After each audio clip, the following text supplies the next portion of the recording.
So we can talk over this. Let's line up the countdown because people are just going to hear that on the recording, which to me is hilarious. Yeah. Oh man. Dude, I saw all the stuff and then I saw the stuff disappear and I'm like, of course it did. So we can talk over. Look at this. You see this? Yeah, no, trust me. I saw that when I logged on and I'm like, need it. Plus the Batman. I'm gonna tell Robert which one I want. And I'm gonna be like, Robert, I need this piece from him, and then I'll get the Hellboy and the Batman. It's just too wicked. Did you do those on? Did you do it on watercolor paper too? Cold press? Yeah, I did these on watercolor, and then I sort of attached them to a wood block, and then that's how I sold them. I think maybe 3 years ago. Nice. I think 2-3 years ago. Man, it all blends together, so it's kind of weird. You know what's funny is people can hear us right now and they're making comments of like, we can hear you, but like, no, this is intentional. We know. It is absolutely intentional. And they gave us hours tonight. Look at that. Oh, look at that. Excellent. Excellent. You knew that, right? Yeah. So, hey. How's it going? Welcome to the Chuck Jones Comic-Con, virtual Comic-Con at home. And naturally, you would wear something for Comic-Con. And being casual, not wearing pants. But I am wearing the top, so that it's all business. And tonight, we have, like, this is an anniversary. It's a 1-year anniversary. And True. So, yeah, no, you can jump in. So I'm just gonna skip the normal stuff and just say Fabio is on live with us today. Fabio, welcome to the Chuck Jones Creativeside chat. Thank you, sir. Thank you, everyone, for having me back again for the, I don't know how many years now, 7, 6, 7, 8, 10. But I'm honored that I get asked to every year to do this, and I enjoy creating the pieces I have. There's no rhyme or reason to them. I think of something and I'm like, holy cow, I've never done that. Let's just do it. Or sometimes this year I got a great idea from Scott. I reached out that Mike had an idea that came to mind and he wanted to see if it was possible, if I could do it. And I did. So I look forward to talking about all of these and, of course, having a humorous time for the next hour or two until they tell us that we've had enough. And well, you know what I think is awesome is they actually gave us the 2-hour slot this time, just like the very first time we met. Because if you rewind the clock, let's go TVA. Okay, this is Comic-Con week, all right. And if you haven't watched the Loki series, whatever, catch up. Let's go TVA. We're gonna rewind the clock, right? And we're gonna go back a year. By the way, what are you drinking right now? Because as requested, ladies and gentlemen, there it is. What is it? What is yours? Negroni. I should have wondered. I have a pomegranate margarita, and because I forgot to fill the ice trays, I just used a whole lot of frozen fruit. So my man, as requested by the audience, cheers. We got a long way to go. Sweet. So, this is only 4.5 ounces. You know that, right? It's big. It looks gigantic if I do that. But it's really not. It's little. This is 1 liter. 1 liter. Well, it's been nice knowing you. I'm going to say goodbye to your liver now. And tequila, sweet and sour, pomegranate juice, just a splash of 7-Up, just a splash. Oh, well, we know someone that's here next to me that loves tequila. So when we're down by you, man, Nicole, I got the bar open and so I wanted to reminisce just for a second because you got some incredible stuff. You showed me some stuff early and I was like, dude, it's gonna disappear. Sure enough, I was right. But a year ago, before we were doing pre-interviews, we were just trying this stuff out. And they were like, all right, we're going to do this Comic-Con weekend. I'm like, all right, and we need you to host or whatever. I'm like, sure. And it's Fabio Napoleoni. And I'm like, I got to get this dude's name. And they're like, you're going to meet him. Like, all right, we got to get on. We're going to get on like 20 minutes beforehand. I'm like, sure. All right, you got a 2-hour interview. What? and never met you, right? Saw some stuff, knew of your art, but never met you. And we got to know each other 20 minutes before a 2-hour date. And I want to say it went fairly well, right? And then we had subsequent times, got another one, then you interviewed me and we chit chat back and forth. So I thought it only fitting that I could say happy anniversary in a way that was from me to you, right? So, but I know what a Hulk fan you are, right? I know what a Hulk fan you are. And I did this for my son in 2012, right? So I needed some new art for his room. He got a new thing and I had this like style on whatever. So I'm pretty sure it's not copyright infringement because unless I say the Hulk, are you really gonna know? I don't know. But I only did the one. I did this digitally and then I printed it on canvas and then he's got a big one hanging in his room. So I printed the second one for you and I got it. And so I'm gonna ship this to you. This is my whacked out Hulk. Now it's only 12 by 16. You can put it in the back door behind the bathroom. If you go, whatever. That way, if you didn't have space or didn't really care, I don't know. If you got a dog, so maybe get a dog cage. I don't know. But this is my happy anniversary gift to you, sir. I appreciate it, Ben. Thank you very much. There is room on the Hulk wall. So, and the Hulk wall is directly across from my son's bedroom. And as soon as Nicole walks out of her office, there it is. There's the little Hulk sketches. There's a gigantic Ross Hulk that just unbelievable. Be proud to hang your Hulk right among the mix. I mean, you don't have. I mean, you can say that, and it's awesome. And if it doesn't happen, it's okay. But I appreciate. You're like, where did that thing ever go? You'd be like, that spot in the garage, in the bench thing, dude. It props up the best stuff. It's just the right size. So, what we'll do is we'll put it. Well, actually, Lauren's bathroom is right the next door. We'll just keep it in there, and when you go, hey, I live in Orlando or Tampa, and I'm coming over, I'll be like, oh, we better get the Ben Olson out. Put it on the wall. And then I just feel good, and then I feel good, and I'm like, oh. It was nothing, dude. I just, a little.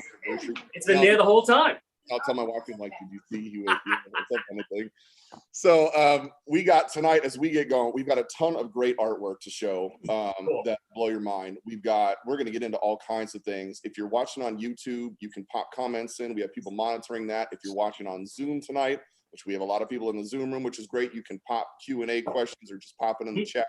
I'll read stuff off to Fabio, and we're going to show some things. We're going to talk some stuff. We're going to have a good time as we normally do. And as in true fashion, I got in 15 minutes before this thing, and we haven't had a pre-interview. So we're going to rock and roll. There's so much to cover in this. And I went chuckjonescatalog.com.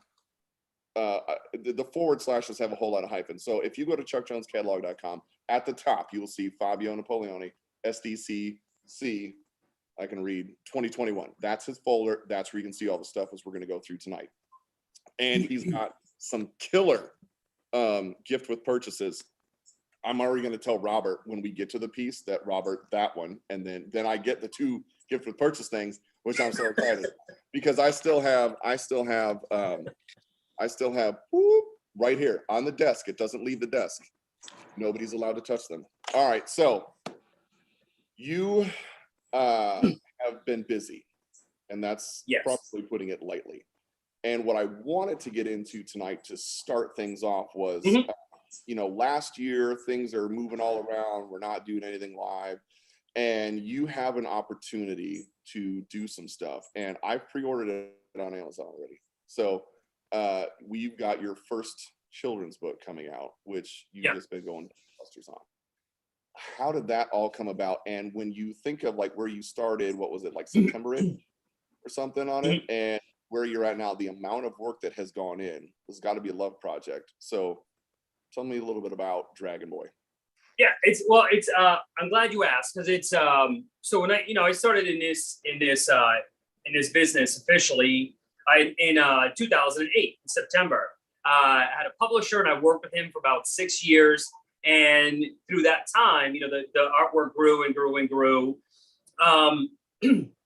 But this guy, here's I can say it now because it's been I've been on my own without my publisher for 7 years. So this little guy was actually created just shortly after I had signed my publishing deal. You know, I was sort of working on creating different characters, but as in the publishing, in my contract with my publisher, there was a certain amount of characters that were in there, specifically named. You know, Marcinivo, Blue, Marissa, Remy, and maybe 6 or 7 characters, and that was it. That's basically what he was interested in.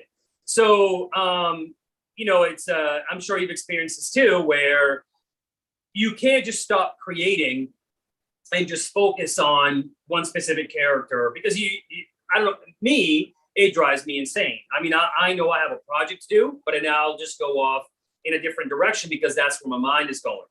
So Dragon Boy, the concept of Dragon Boy was also in the fall of 2008, but I sort of kept him to myself. And the same thing with Draco, the same thing with Darwin. All these little characters I kind of drew and kind of set aside.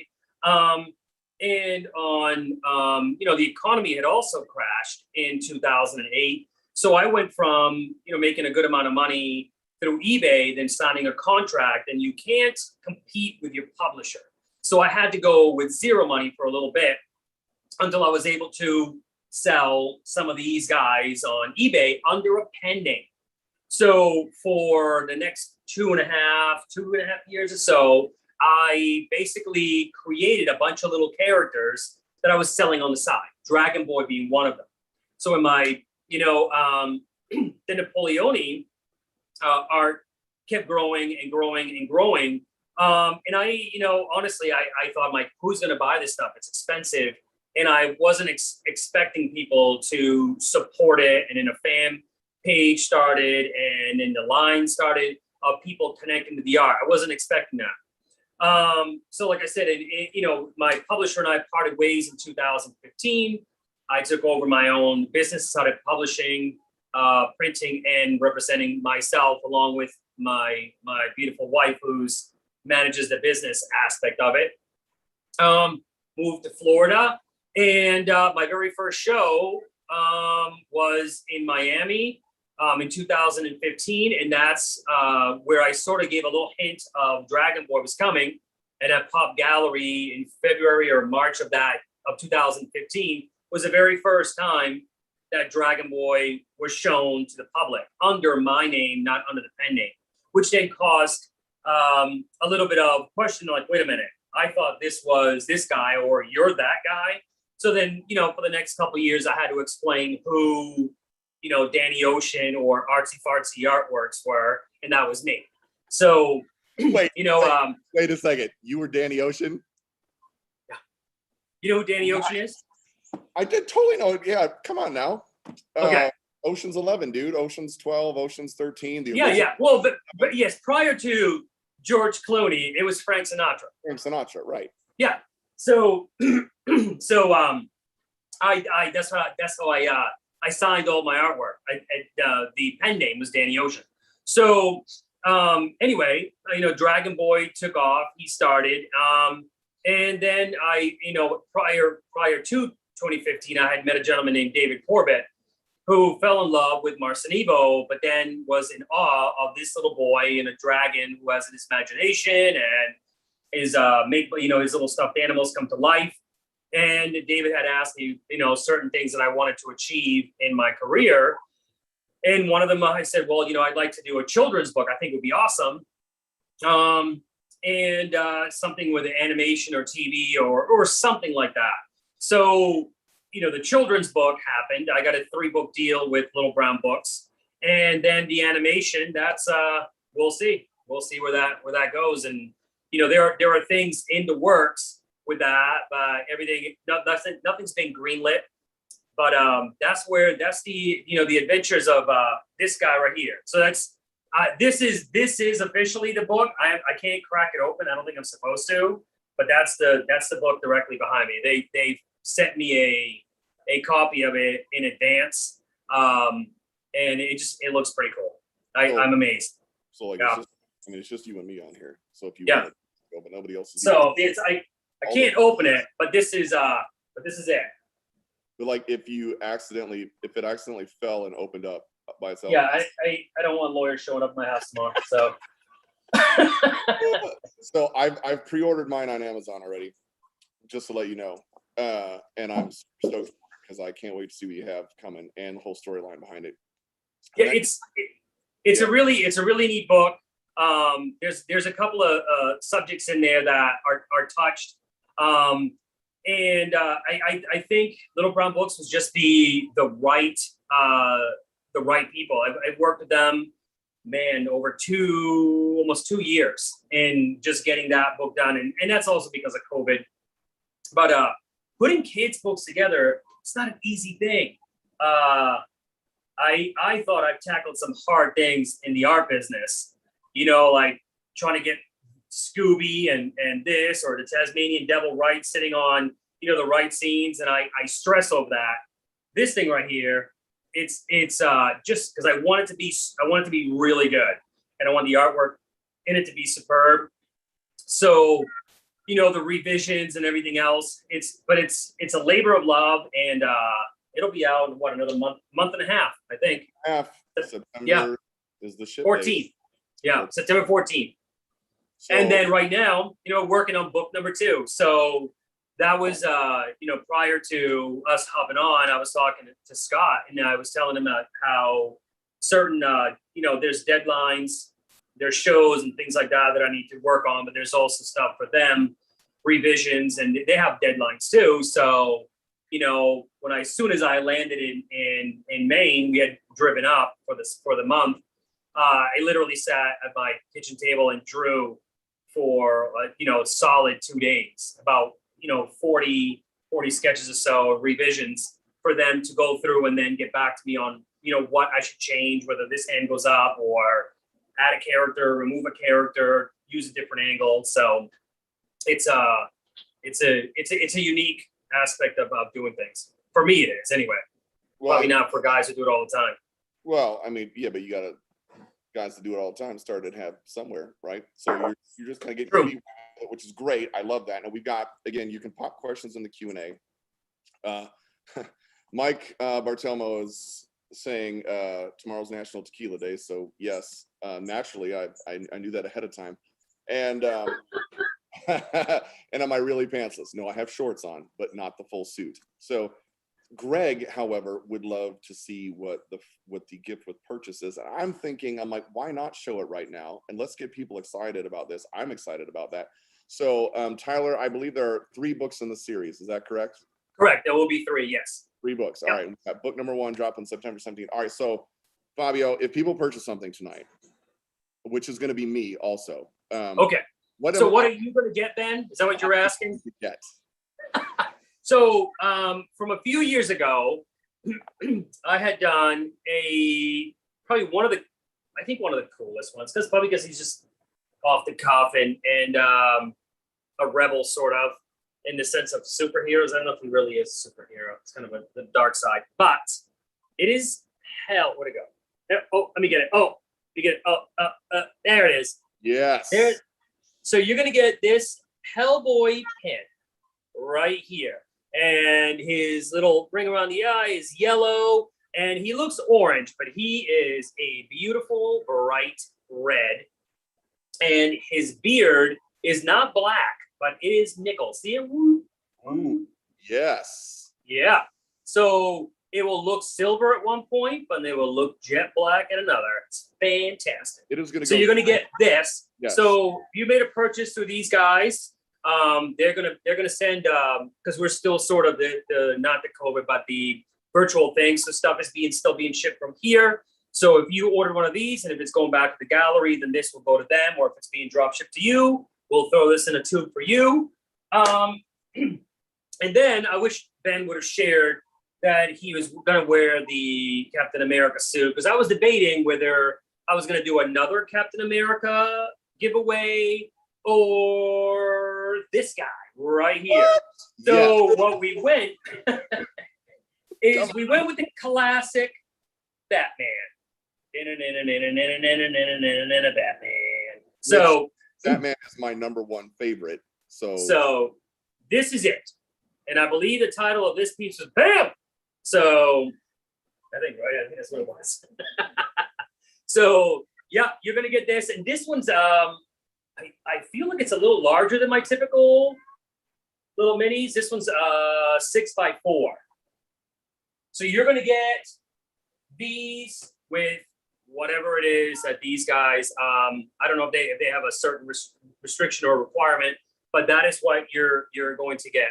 As a freebie. Can the requirement like the cost thing? Robert, do you need to tell me how much I need to spend before that? Because I love my pieces, right? And I have to be adding to my Fabio collection tonight. I just need to know like what the minimum is, and if I can get away with a limited edition, and if I can, do I get those things? I sound cheap. I'm not cheap. I'm kind of cheap, but I'm not cheap. Well, Ben, you gifted me with a beautiful first anniversary, so I will return the favor and gift you. Don't ask Patrick. Buy whatever. Buy a pack of gum from Chuck Jones. I will send you. All right, I will send you those. By the way, I didn't give you an anniversary gift just to be like, all right, dude, whatever you have, just thing. No, I showed my wife. When you sent me the Marcinivo Loki you did. Yeah. Which I shared with you. I won't say their names. Okay. Because they do have my phone number. But there are other artists that have done him. And they're in books over here where they have signed and they're not as good as yours, Ben. Well, that's on it. I showed the wife she was driving and I was, being co-pilot. Right. And I showed her and she's like, whoa. So it's good. I just might pass it off with my own. You could sign your own name to it. I'll white label the thing. I don't care. So Scott says that any purchase tonight, which is awesome. Yeah. So I'll tell you. Well, and I gotta tell you, dude, when I saw the Loki series, and which I loved, I don't know if you've seen the whole thing. We have not. We started.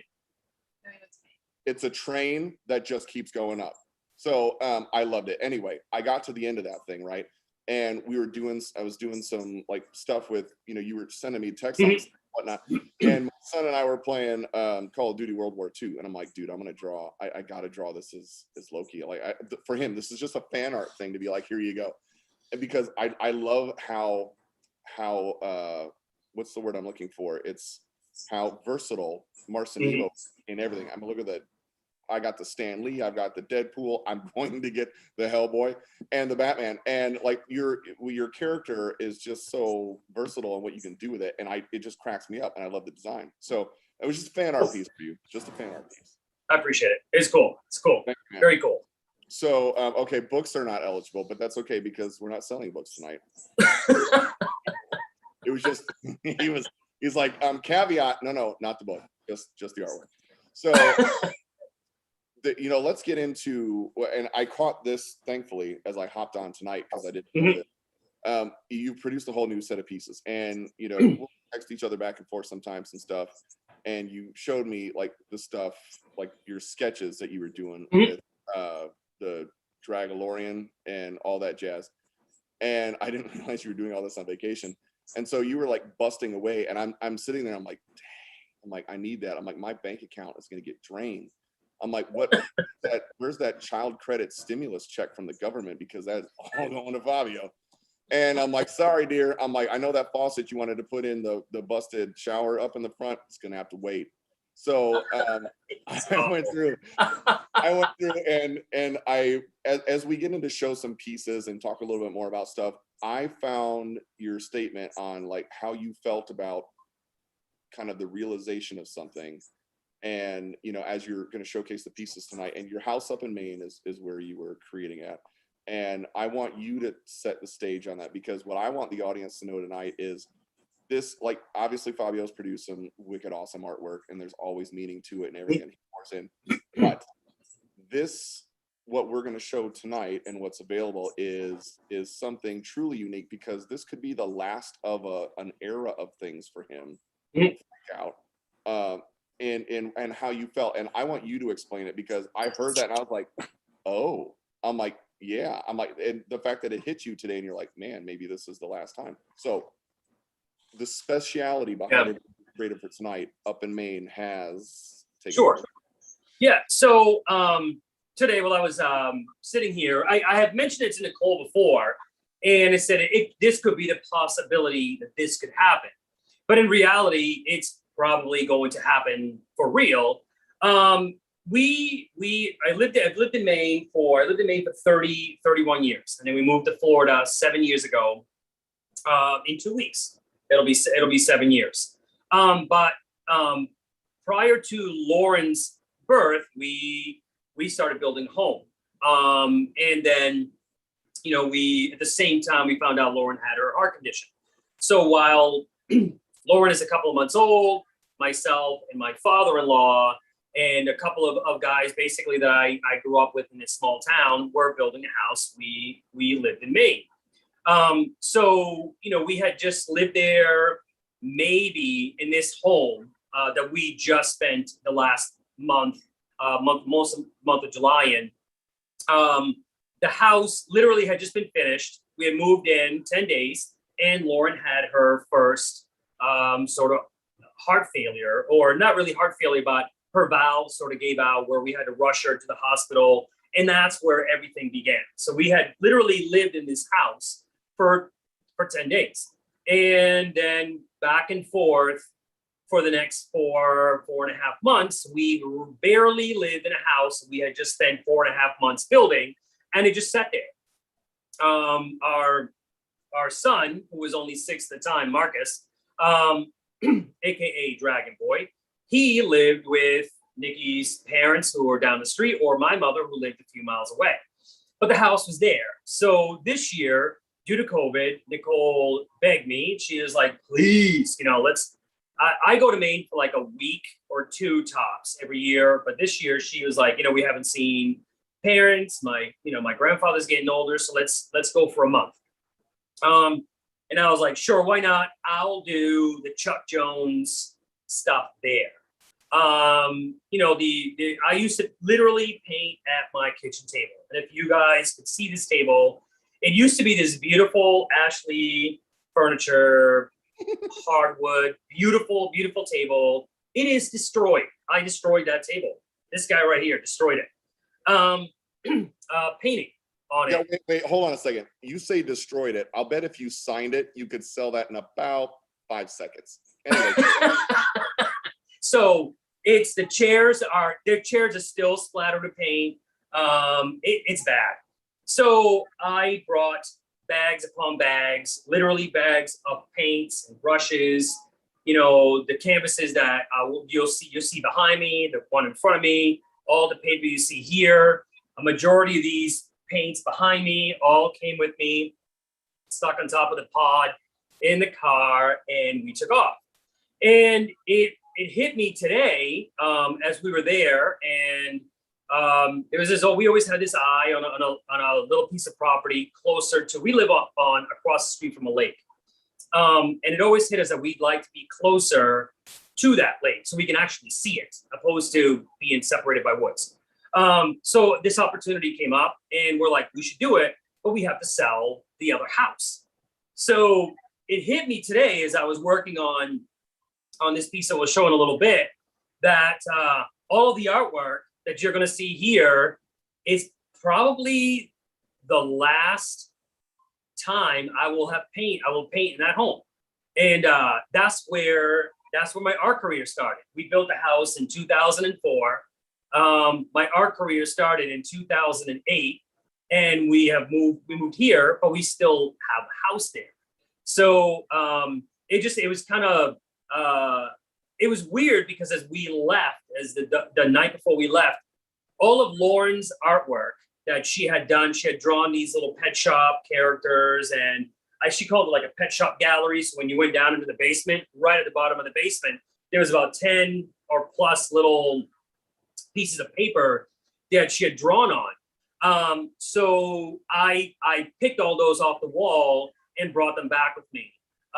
There's a sign above the door that's actually featured in Your Love Is My Home. that sign actually is here in Florida. We brought it with us.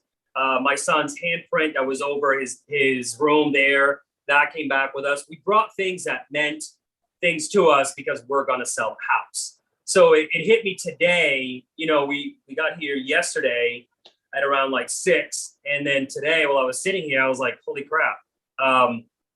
Probably if next time I paint in Maine, it'll probably be at a different location. It won't be at the house that we've had for 17 years. So, I mean, which is, you know, when you think about that, there's, especially, you know, we're busy, we got things going on. Mm-hmm.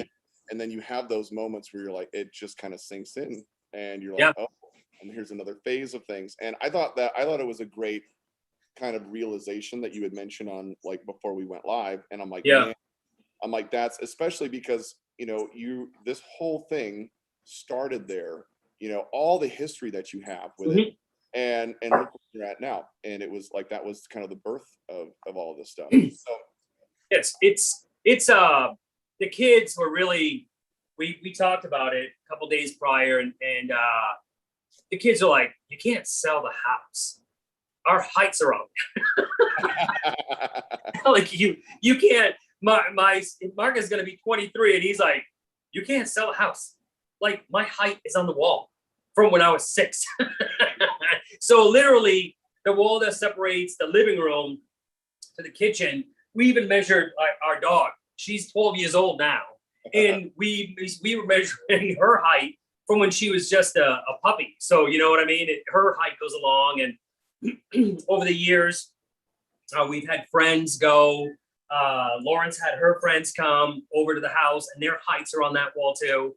So it's and my nephews. It's sad, but I guess it's part of life and growth, and I have to look at it in a positive way, because when we, you know, times weren't always the easiest. Living in Maine, and then, you know, buying a house, and then 4 years later the economy crashes, and you're like, holy crap, you know, are we going to be one of those people that loses their home? Fortunately, we weren't. You know, we were one of those fortunate people that just gave up other things to make sure that we kept that house. And now there it is, and I you know, we know certain people that would love to live in it. So I'm sure if we're going to be super picky at who ends up buying it. So it's not just somebody with money. They'll have to be a specific type of person. So. And they're going to get who knows? They may even get a housewarming gift of a certain anniversary Hulk picture behind a bathroom. Dude, the walls in the basement. The walls in the basement have characters painted on them. See. I mean, basically walking into a museum. So we got, first of all, to Darnell, who says, thanks for going the extra mile and wearing the suit. Dude, it's my distinct pleasure. And if I'm being completely honest, if somebody asked me to wear this to the grocery store to go shopping, I'd do it. We also, Steve purchased the Scooby original behind you and is. So thank you, Steve. Getting into kind of what you've created in these things. So I'm going to bring up art supplies in this for a moment. And then Mike, don't worry, we're going to get to your question about the F-bomb pin when we get into some stuff in a little bit. As a matter of fact, I'm just going to do it now. When are you going to release an F-bomb pin? Okay, so the last show I did, was a couple of months ago, and I will show them to you now. These are not, let's just make it clear, these are not the bombs that are available. These are actually either prototypes or my personal pieces. So these are resin. These are geez, I almost smacked myself in the face with it. These weigh about 4.5 pounds, so that would have hurt. And the wick is rope. And what I do with these are all handmade by a local artist named Mike Best, who lives about 20 minutes down the street from me. He has several molds. He makes them all. And then after they're done, he sands them to make sure they're a specific shape. Sometimes he paints some gloss or matte. I leave that completely up to him. I just love opening the boxes and finding one that's super glossy. The next one is matte. The next one is like semi-gloss. I don't, they're whatever. But what I do with these is, as you can see on this one is hearts all the way around. Sometimes there are trees, sometimes there are little spaceships, sometimes a combination of all three. So this is not the one that's going to be available, but the staff at Chuck Jones, 2 of these are being made, and as soon as they arrive here, 2 of them will be shipped to Chuck Jones. So if you are interested in one of these bombs, they have 2 available. And these guys go fast. I mean, I get them here, and within a day, as soon as I try to just, be fair to everybody, give 2 to you, 2 to you, and 2 to you, these guys go pretty fast because, again, they're handmade. They're not machine clumped together. So these take about, I don't know, 6 weeks or so. He's a busy man. He also has other projects. And I appreciate that he does these for me. He doesn't have to, but he does. So when these come, which I'm hoping it'll be in about another 2 weeks or so, these will get signed, doodled on, and shipped to Chuck Jones. So there'll be 2 of these available. And as a caveat, just so they know, yes, speak to your consultant for details on those, because they'll have, it's not on the site. This is, you go through your consultant. Yeah, exactly. And these are all, I draw on them. Every single one of them is unique. No 2 are the same. And I mean that in every sense, because you will see sometimes the top here is a little different. And they look round, like look at those 2 like little plump eggs. And you can see that those are completely different than this one. The only thing they have in common really is the F, and they weigh about 4.5 to 5 pounds. That's heavy. Yeah. So it also serves as a deterrent for anybody coming into your house that shouldn't be in your house. Yes, because he has assured me you can wing these around. See? Yes. Like a mini. My wife's going like, don't do that. Don't encourage that behavior. Okay, and then these are also done by a great Canadian artist named Steve Thomas Greer. And he, again, this is, I reached out and I said, hey, I have this design. Can you do something with it? Now, he has a professional sign business. He makes signs for malls, independent companies, things like that. So these are sort of like wall plaques. They hang like this. These puppies are heavy too. They're about 3 pounds because there is a hardcore plastic, and then it is metal on the outside.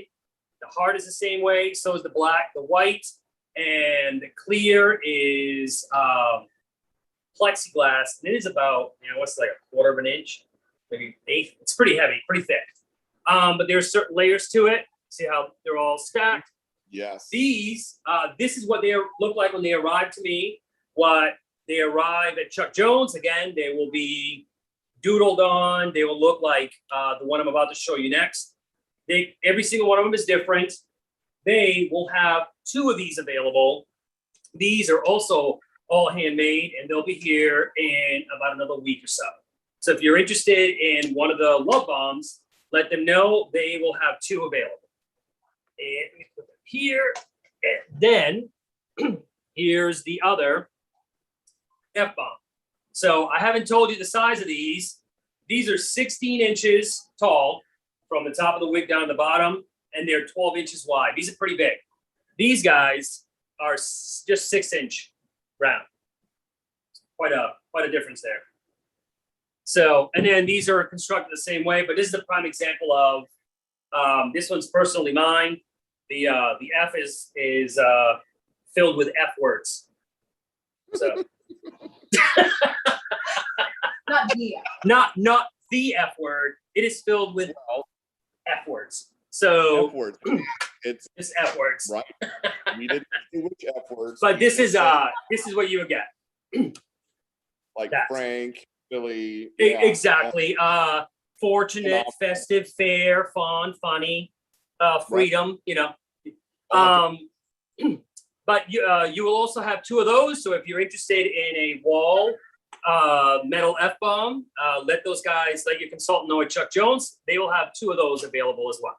All right, so let's get into some supply stuff, because you trucked up an art store with you up to Maine, and I told Daniel last night when we did the show with Daniel Killen, Mhm. I'm gonna ask this of all the artists because I know I have this distinct feeling that we all have this thing. Like you go into an art store and like there's supplies you might use and you might buy this one supply more than you use it because it's like a thing. They're like, oh, I'll take that.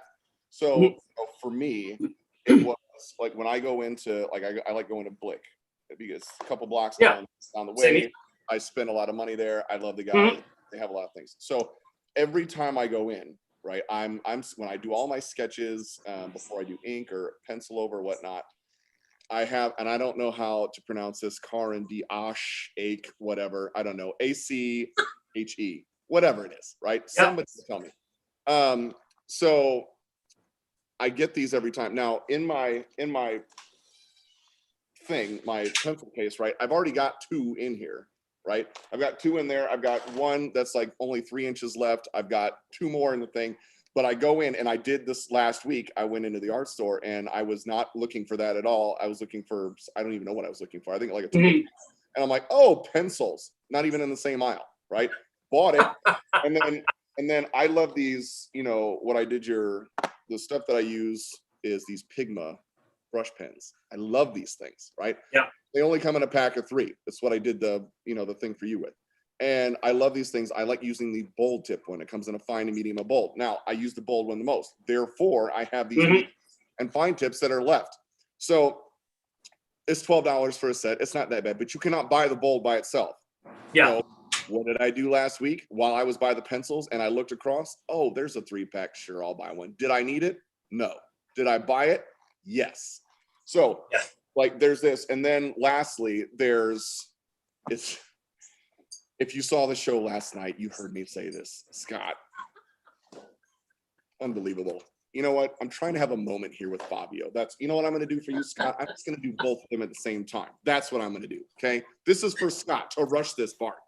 Paper. There it is. This is the kind of like black Strathmore art game, Strathmore Bristol. Why? Because it's why? Because it's a smooth black. Scott. That's what this is, my friend. This is Strathmore. See? I have used it since I started doodling and selling my art in 2001. It is the only paper I use. So and I've used it since.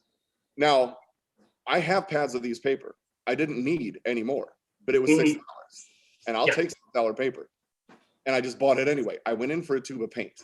I bought like 8 other things. So is there something when you go into the art store that you're like, yep, and it just jumps in the cart? You're there for markers, you're there for some ink, and here comes X. Mhm. What would that be? Well, for one, there is an art store here, and every time I go in, I can't help myself but buy these Sharpie oil markers. If I could lift the drawer up, hold on. It is just stupid how many of them are in here. Like this. Like, you don't need this. No. Like, there is no need. And here's the sad part. There's a box over there that I use to do remarks on canvases. That thing is full too. I do that. But if I order online and I go through Dick Blick, I could be like, man, I need a specific blue. And for some reason, 20 Deerfoot brushes end up in my cart and I buy them every time. And there's a jar like right here. And this was the last time I ordered. Why do I do this? I don't. Why? Yeah, Why? I totally understand. I get the number 4 round. Why do I do it? I have 8 of them. I don't know, because I'm like, this is a 1/4-inch Deerfoot, and that is my most versatile brush. I use it for everything. Things that you're like, how did you get a thin line like that from a Deerfoot? Like, that's impossible. But I shaped them too. That's the other thing too. Giving you a trade secret, giving you a secret. But I shaved them.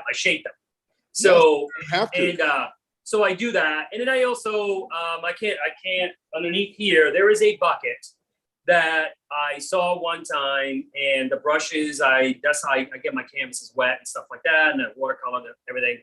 But I saw this bucket, and I kid you not, it was like this, and it had 200 brushes in it. That was 7 years ago. I still have the brushes, but it was such a good deal Yes. that I could not pass it up. And then I thought to myself, oh man, these are pretty cheap brushes. Should I be using them?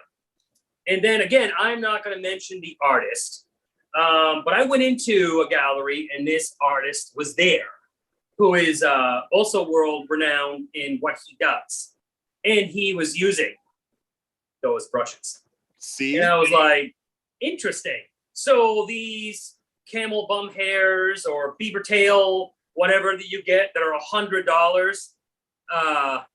that's uncalled for. You don't need it.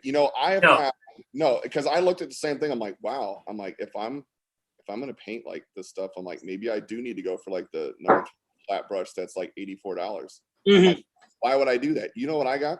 I got 20 brushes in a pack from Blick for like $12.95. And those are fantastic. I don't know what hairs are on it. I don't know if it's synthetic, but I don't care because they're great. So listen, it could be back hair. I don't care. It works. Yeah, it could. Which would be like Captain Jack, and then when you're done using it for a brush, you just exactly. And you lasso a couple of sea turtles and you escape an island. It's so versatile. I even went today because I had to get something, and I picked up. Now I'm particular about paper. You're particular about paper. I love the fact that you use cold pressed watercolor paper in a lot of your stuff. Yep. And I can only do the Bristol stuff. I love, that's what a lot of sketches on, or I'll do like a Strathmore textured like halftones or dark paper. Yep.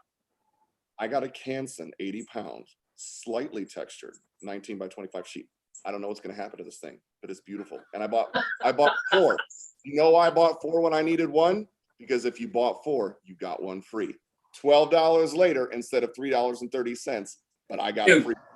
I hear you, man. I mean, right, there's a folder right here between my printers that it's a habit that I got into. Again, when I started 20 years ago selling on eBay, you had to make the best of every dollar I had. So you could buy the size you want, a 9 by 12 or 11 by 14, or you could buy a 30 by 22 or a 30 by 40 piece of paper that was literally the price of 2 of those. Yes. And I was like, I'm going to do this. So I started folding them, tearing them in half, folding them, tearing them in half. So then you end up with a piece of paper. Sometimes it has all the edges that are deckled. Sometimes it only has 3. Sometimes it only has 2. But I've been doing the same thing, buying giant pieces of paper and tearing them, because now, since I started doing this, these 7 by 11 pieces of paper is what I'm known for. This is when you get a pen and ink and somebody's like, I have a Napoleoni pen and ink and it's 8 by 10. People are like, bull, he only does 7 by 11. I know this. Such a lot. Yes. So I still have the giant piece. I still do it. And when I buy them, I'm the same way. I look at Blick and I'm like, if I buy 25 of them, it's like buying 15. Okay. So yeah, I'm the same way, man. You're not going to change that out of me. No. And you know what? When I go in, which is why Blick loves it when I show up, and I get my use out of my rewards, I think. But they, they're just, it's more like, oh, Mr. Olson, like, can we show you one of these things over? I'm like, don't worry, I'll wander into something. And, I wander into something every time. So, getting onto this paper thing and what you have, because here's what I want to show the audience tonight, not this giant margarita. I want to show them what you did with, all right, what was the first star? It was for May the 4th. I think it was for May the 4th. And what did you did, was it the Chewbacca one or? Oh, yes. Yeah. So I want you to show some of your, like, we're just talking about paper and pen and inks. Let's show some pen and inks. And when you did these, I was like, it was explicatives, I think, in there. There was lots of capital letters and exclamation marks. And I'm like, shut up. So I thought it was brilliant. So let's see some of these bad boys. So so this year, of course, we watched The Mandalorian, and we were just in awe. And then season 2 was awesome, and it's just a fantastic show. And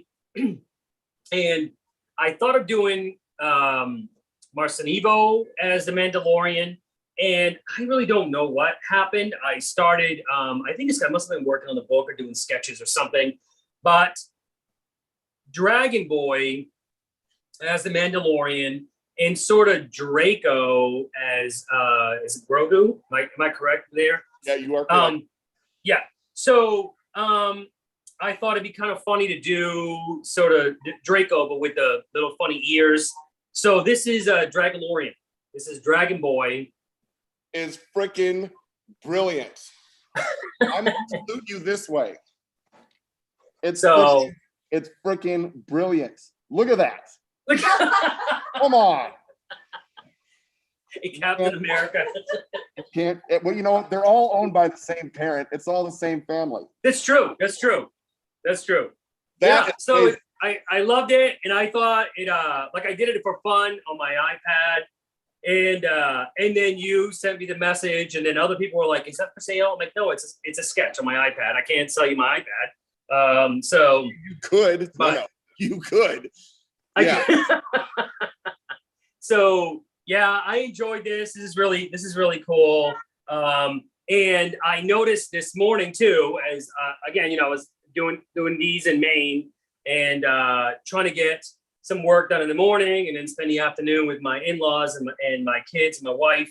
So I had forgot to put the little line, the little shadow across his face. Oh yeah. I added that today. So whoever purchased this piece from Chuck Jones will notice that now it has the missing sort of the T across his face. Wait, like purchase or purchased? Is that still purchased? Yeah. If this has been sold, I think the image that I sent didn't have that.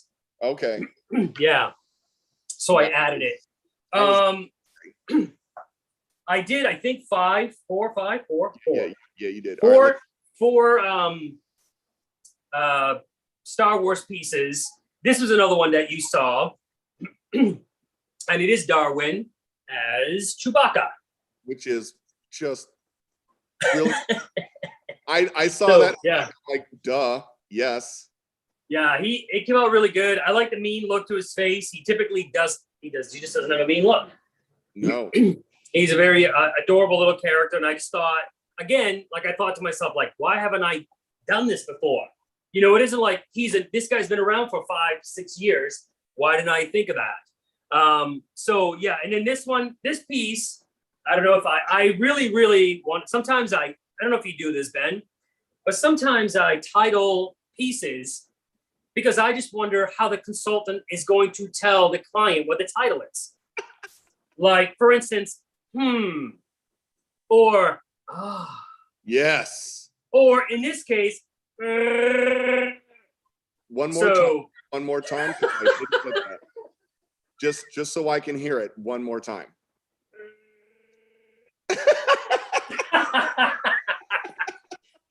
My wife, when we first started dating, we lived in this tiny apartment, and I used to do that down the hallway, and I know that I could hear her skin crawling in anger.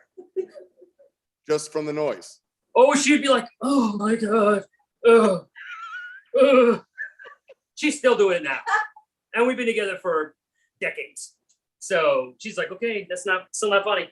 Yeah, that's still not funny. But do you get like the Yoda? Do they go like, "Hey, can you," like my kids will be like, "Do the Chewbacca thing," because as you can see, that's my giant, which kind of looks like Darwin a little bit. So it only I can see it. Nose, yeah, he makes noise, and so they'll be like, "Do the Yoda, do the whatever," and I'm like, "All right, fine," you know, and you get through it, but I can understand.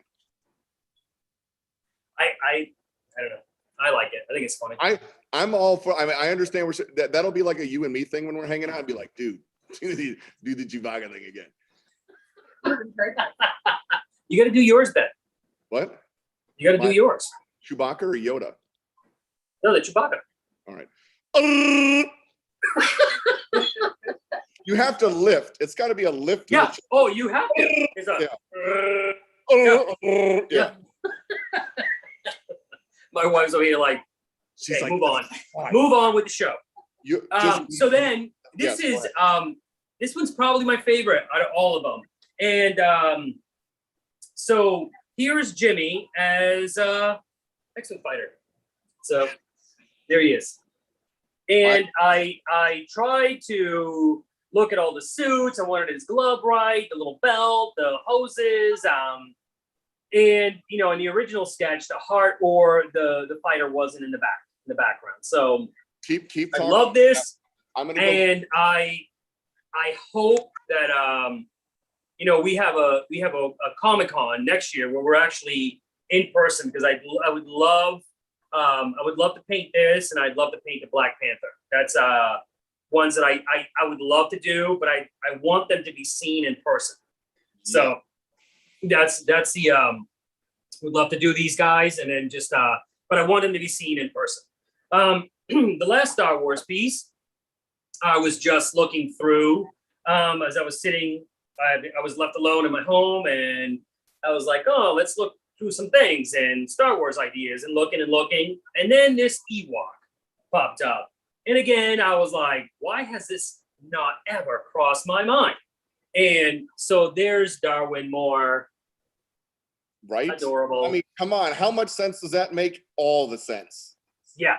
So I was like, why have not, it just never, ever came across my mind. And as soon as I did it, I showed my wife, and she was like, oh my God, that's so cute. I was like, yeah. So this is one probably will get painted too, because I can just see, you know, the little wispy hairs coming out from behind the, you know, the little leather mask. It's just, it's so cool. All right. So speaking of which, Yeah. in the sketches. All right. So your wife obviously gets to see all this stuff.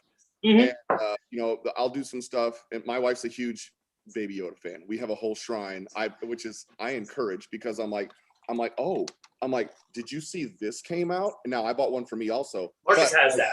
Well, come on, right? And Our so son has that.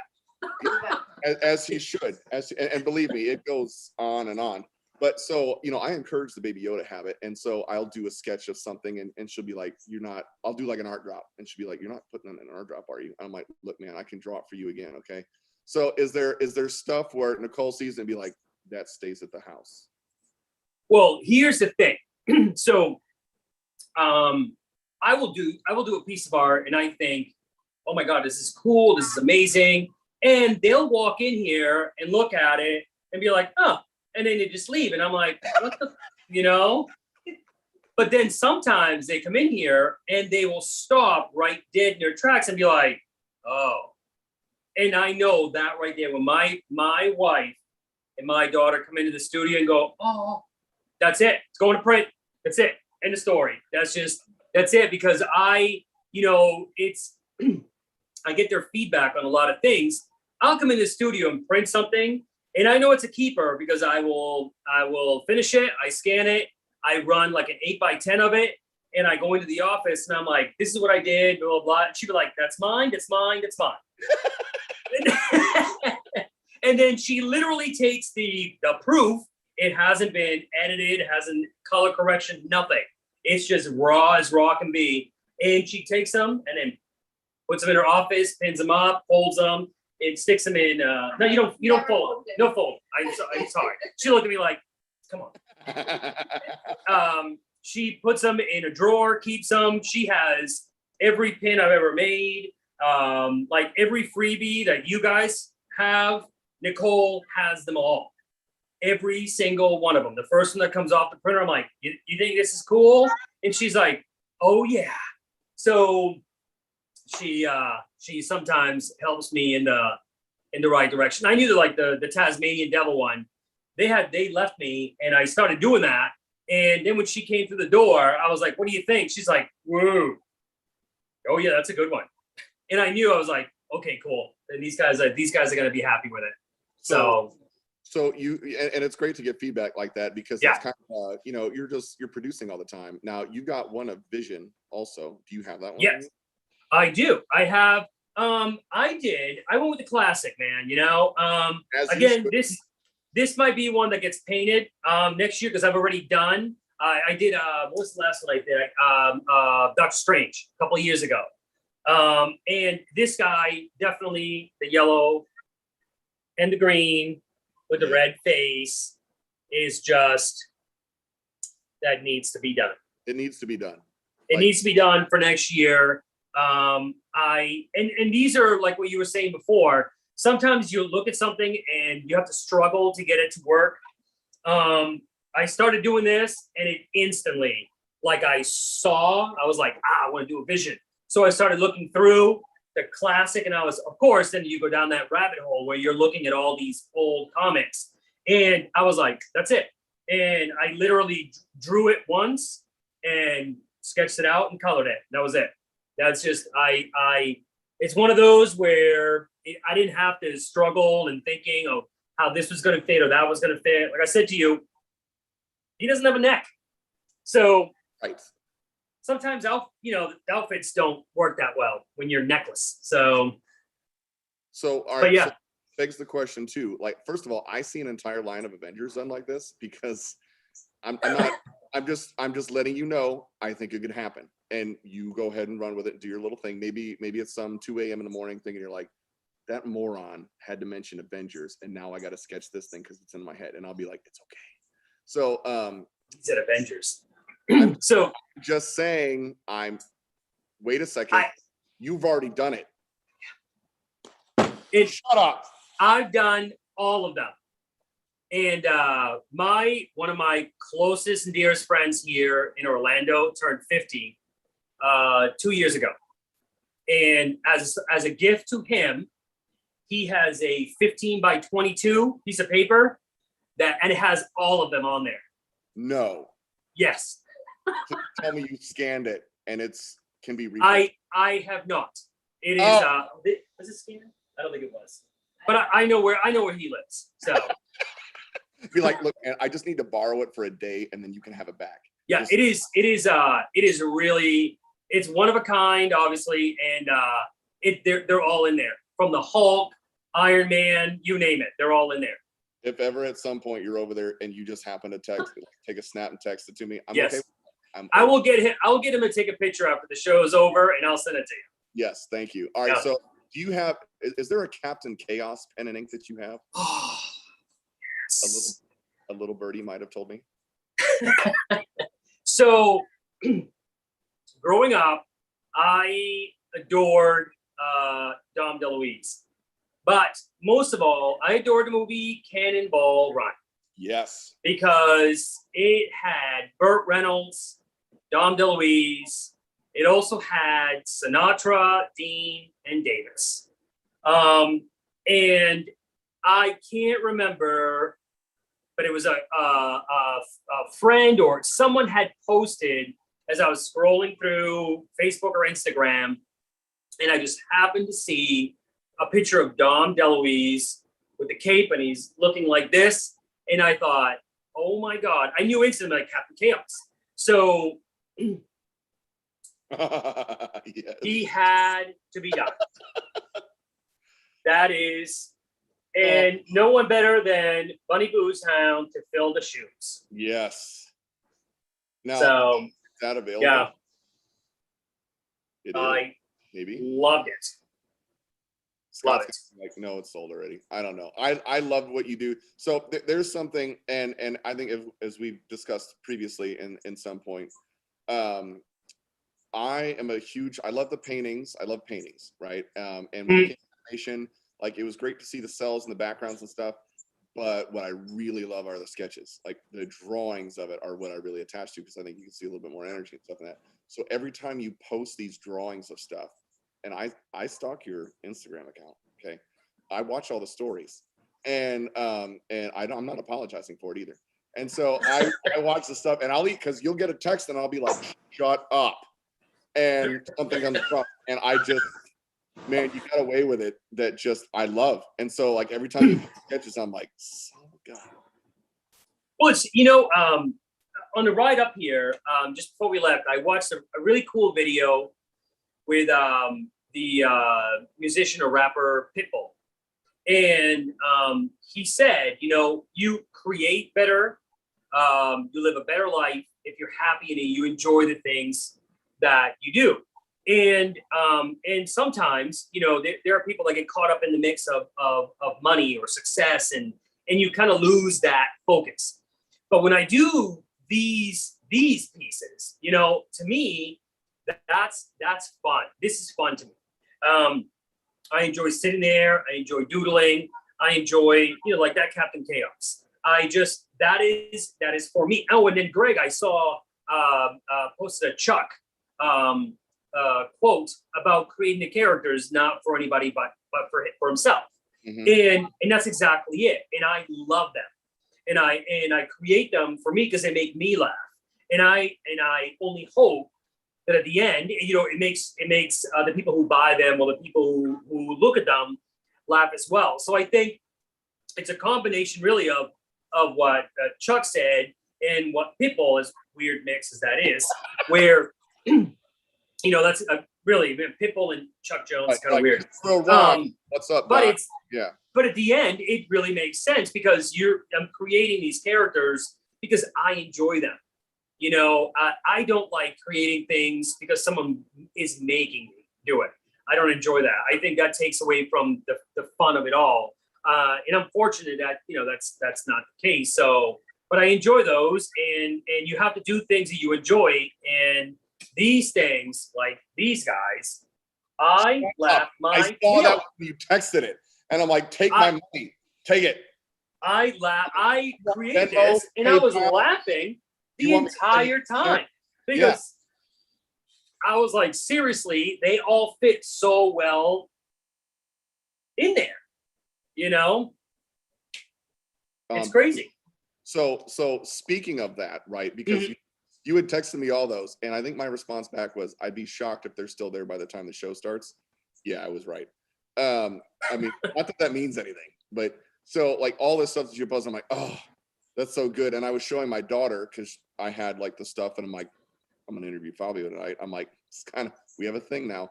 So because the painting came in and whatnot, I'm like, we have a thing. It's like a thing. That's how rumors get started. Yes, that's fine. I'm like, I don't know how they get started.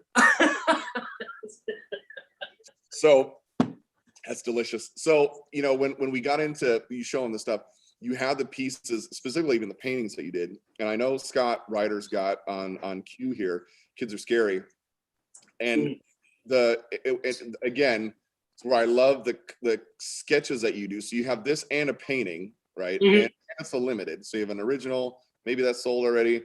And but the original and the limited. Now, which one came first, the sketch or the painting? The concept was this is the concept. Right. And so yeah, and this one's big. This is the typical pen and ink. So this one's literally it's twice. It looks small because it's kind of curved a little bit. But let's do this instead. Cool.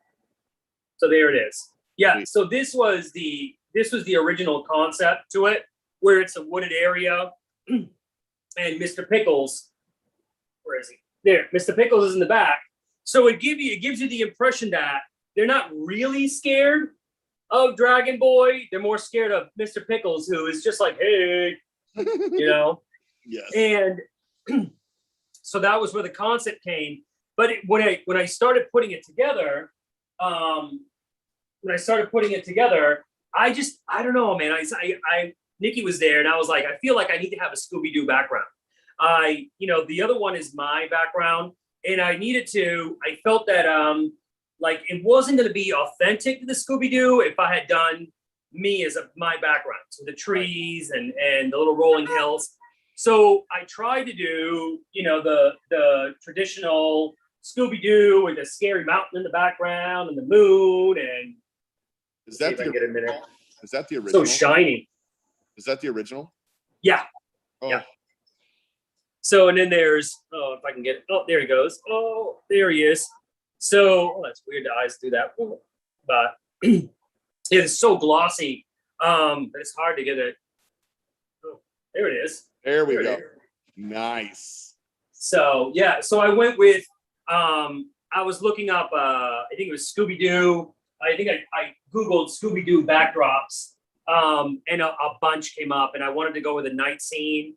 So moon and the blue, and it's it just worked out. And opposed to the traditional greens that I use, I went with like I can't remember what's called, like a moon green or something like that in the background.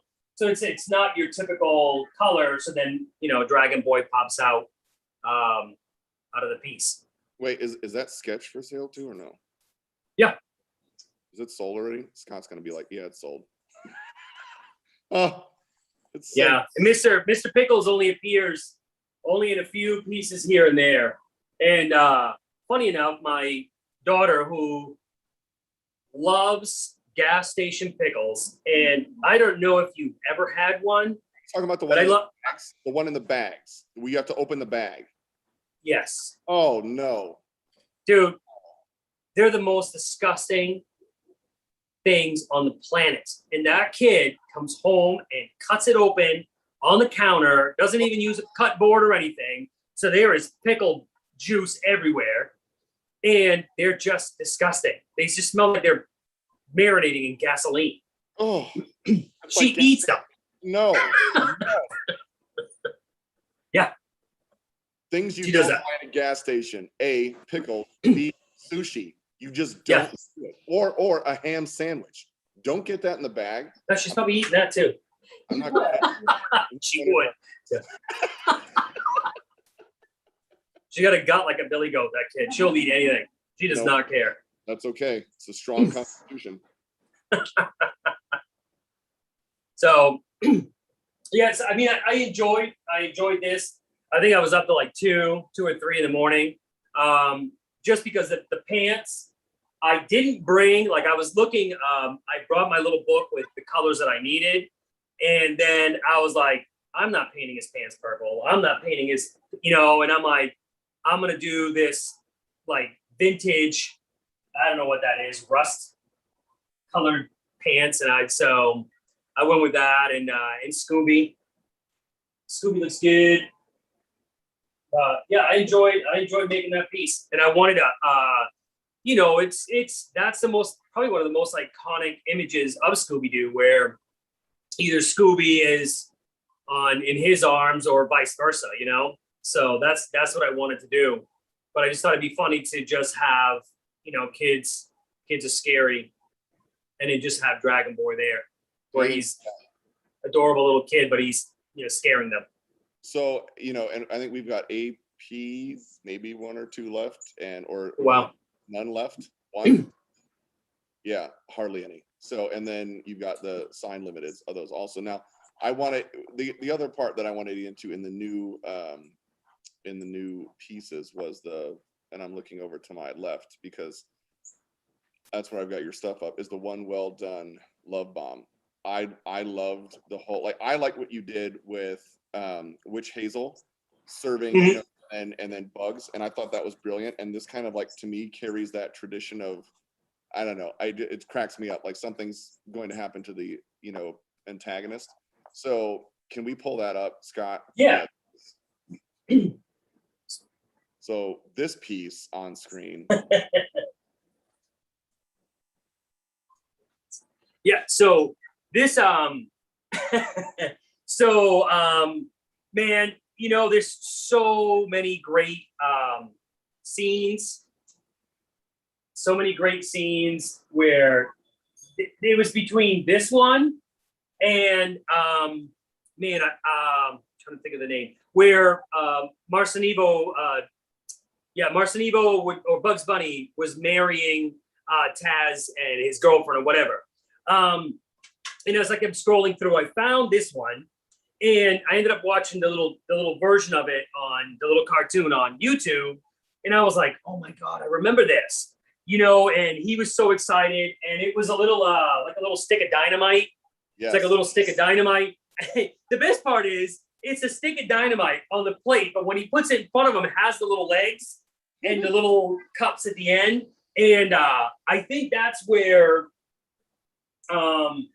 I love that about even with SpongeBob or some cartoons today where your imagination is constantly going, you know, and that's what I love about those old classic cartoons. You could change something in a second. And you, as a kid, then go, hey, wait a minute. When did that stick of dynamite grow legs? Mm-hmm. And, you know, and you just went with it because you understood the humor behind it.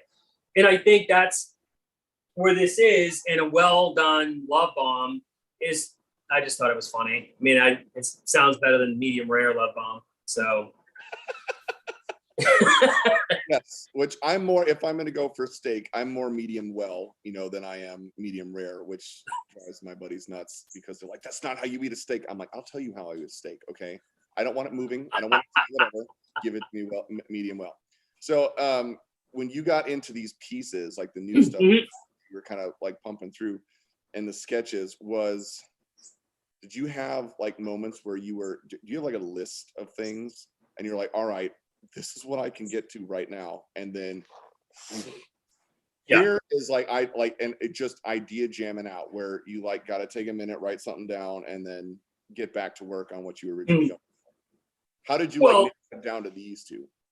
Yeah, how I narrowed it down was Scott had said, and this is the I think the cool relationship that I have with Chuck Jones. I pretty much I always wait for Scott because I want it always to be successful, and they know what character's trending or what the anniversary of like Tom and Jerry was. They know when things have a high point, and I could say, this year I'm going to do this and I'm going to do that, and maybe it isn't that time or the right time. So I appreciate that. Scott reaches out and says, hey, you know what? This piece is trending, or we have the IP to Scooby, and we would love to see the Tasmanian Devil. And then instantly I'm like, oh, awesome. So then I go on a hunt, or I think of an image in my mind that I'm like, okay, I know what I want to do. So then I start writing down ideas. Do I want Taz doing this, or do I want Taz doing that, or do I want him, spinning so it's circles and only his face? And I'm like, I can't do that, and sometimes I have all the great ideas written on a piece of paper, and you come across the magical image, which is him in that little Italian style table, the cloth. And I'm like, that's it. There it is. Marcinivo in a chef's hat and an apron serving him out. I was like, that's it. That's the one I'm going to do. And the background too, I don't do solid colors like that. I typically don't do the leaves solid. I don't do, the backdrop darker. I don't typically do the little flowers other than white. And for me to go do these colors, or the grass blades are a turquoise. They're turquoise green. And that's where the influence of what the artist for, Warner Brothers or Chuck or whoever, came up with that. I'm thinking like, that was brilliant to have, that turquoise. So then, of course, I start going through the colors that I brought with me. And yes, I brought turquoise. So they fit in well. The one thing I did change that I thought, these are the trees. I think of palm trees, but I went with what my trees are. So that's what I put in there instead. And throwing the bold, the yellow here to balance it out with these two here. And this same green that you see here is the same green that's. Nobody saw that. Nobody saw it. Thank God for the lip. And it's the same green that's here. Nice. Same green. So we're going to do this instead. We're just going to put them right here. We're going to do it. Just in case. Woo! Thank God for the lip. There we go. We're good. We're good. All right. So you've got the Scooby concept is available. So while the Scooby painting sold, and kudos to Steve who got that one. The Scooby concept is available. So when you're going through, like, I know, like, we've talked about this stuff where your inspiration comes from, how the whole thing with Marcinivo developed and all that kind of good stuff. Did you, and this is what I love about it, because again, your characters are so versatile in what you can kind of put into it. Is there a piece that you want to do? I asked Daniel this last night. Is there something that you want to do just for you? Like, you're like, man, if I ever get around to it, I'm going to do this. And maybe your wife's like, I can tell you exactly which one that should be. Oh, that's a good one. Yeah. I'm gonna ask her. She's looking at me like, I don't think I've ever. The pieces that I enjoy doing the most, because they're challenging to me, is anytime I do a rendition of a Norman Rockwell piece. And now I see her from the corner of my eye shaking her head, because I feel that when I try to put Marcinevo in a Norman Rockwell piece and paint it like that, I think I get the best that I can do. And she's like, yes. So, I've done Dear Baby Cakes, which was a Norman Rockwell piece, and what's the other one called? Bedside Manner, where Marcinevo is taking care of a little dog. And there's a piece that I have done recently where it's called Fishing, but I called it The Spot, where it's this gentleman sitting in a little boat, and he has a bunch of fishing lines out, and all the fishing lines have bells off of them.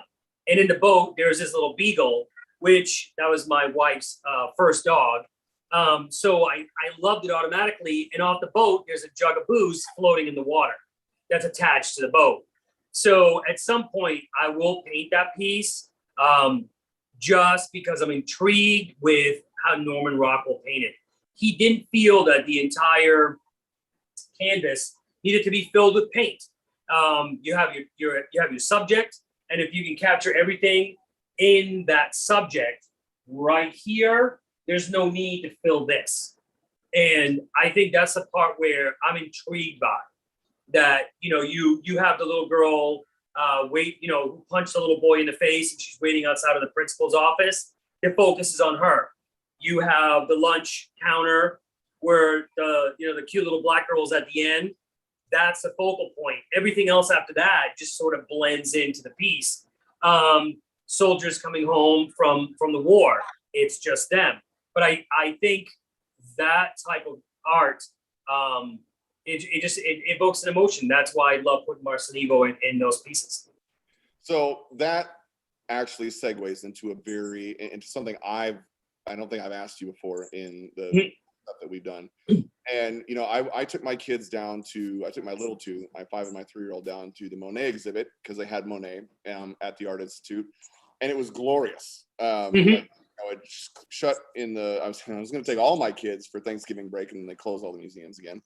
And so when they popped it back up, they let it run until June. And I went in there, and I'm a huge Monet fan. And I wasn't that way in high school because I was like, cartoons and animation and comic books. That's it. And so I didn't really have an appreciation for classics, right? And I consider Monet a classic, not in a Michelangelo type of way, centuries ago, but just in something that is really rich in art history and how he painted all that stuff. To go there and see the paintings again, which influenced me heavy in high school later on, and then that's when my appreciation came from it. To see it there in person and just to stare at how he did stuff was, and thankfully my little two were fine. And I remember, while I was waiting to get into the show, I like John Singer Sargent. And there's an influence there in some of the way he paints things. And there's this one piece, and I for the life of me, I was trying to look it up because it's in the Art Institute. I don't remember exactly what it was. It's Circus something. And it's, he does these portraits and whatnot that are very realistic. And then he has a little bit looser stuff. And this circus thing was super loose. And I remember just staring at it for 20 minutes. I'm like, man, I want to let loose like that. So is there, when and his work, Sargent's work, there's some stuff, but it impacted me more just 6 months ago than it ever has before. So is there something, you brought up Norman Rockwell, in other artists that you really feel inspired by as you look for, and you're like, I love this. How did they do that? Where are your you know, inspirations from, you know, artists like that? Where are they coming from? You have Norman Rockwell. What's another one? Oh man, there's outside of the art, I enjoy the person. And that equally intrigues me just as much. Prime example, you know, you have you Picasso, and he painted one specific style, then started with another, then continued the pen and inks, the plates, the pottery, but how he lived his life. That, you know, he had a ton of money, but he lived very simple. My phone, I don't know where that is, but on my phone, when you click it, it's Picasso in his whitey tidies with a dog. That is what's on my phone. And I just love that, that's how we live life. Jackson Pollock, hardcore alcoholic, anger issues, womanizer. And when you start to, you look at the artwork, you're like, oh my God, how did he come up with this? He was an alcoholic.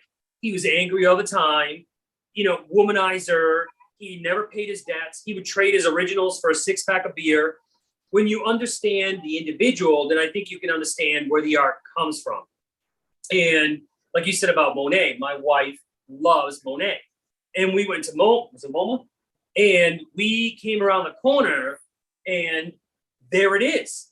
It's 30 feet wide. It's the craziest thing I've ever seen in my life. 3 panels. They were huge. And we were just in awe because we're standing 20 plus feet away, and it looks phenomenal. And then we saw a Jackson Pollock piece, which I got so close, this giant man came over and said I needed to get away from it. So I need to step back because, you know, you hear the rumors of the hair and this and the dirt and the, you know, he would throw coins into it and whatever. And then I'm sitting here looking at the artwork and I'm like, oh my God, pink and brown. Oh my God, you know, pink and this ugly burgundy color. And I'm like, who thinks of those things? So it's this gigantic piece that's 10 feet high, 30 feet wide. But I picked this one specific inch in the piece and I was like, I'm going to remember that color combination because I'm going to do it when I go home. Now, I didn't drip the colors, you know what I mean? But what I did is I blended those colors together to create something.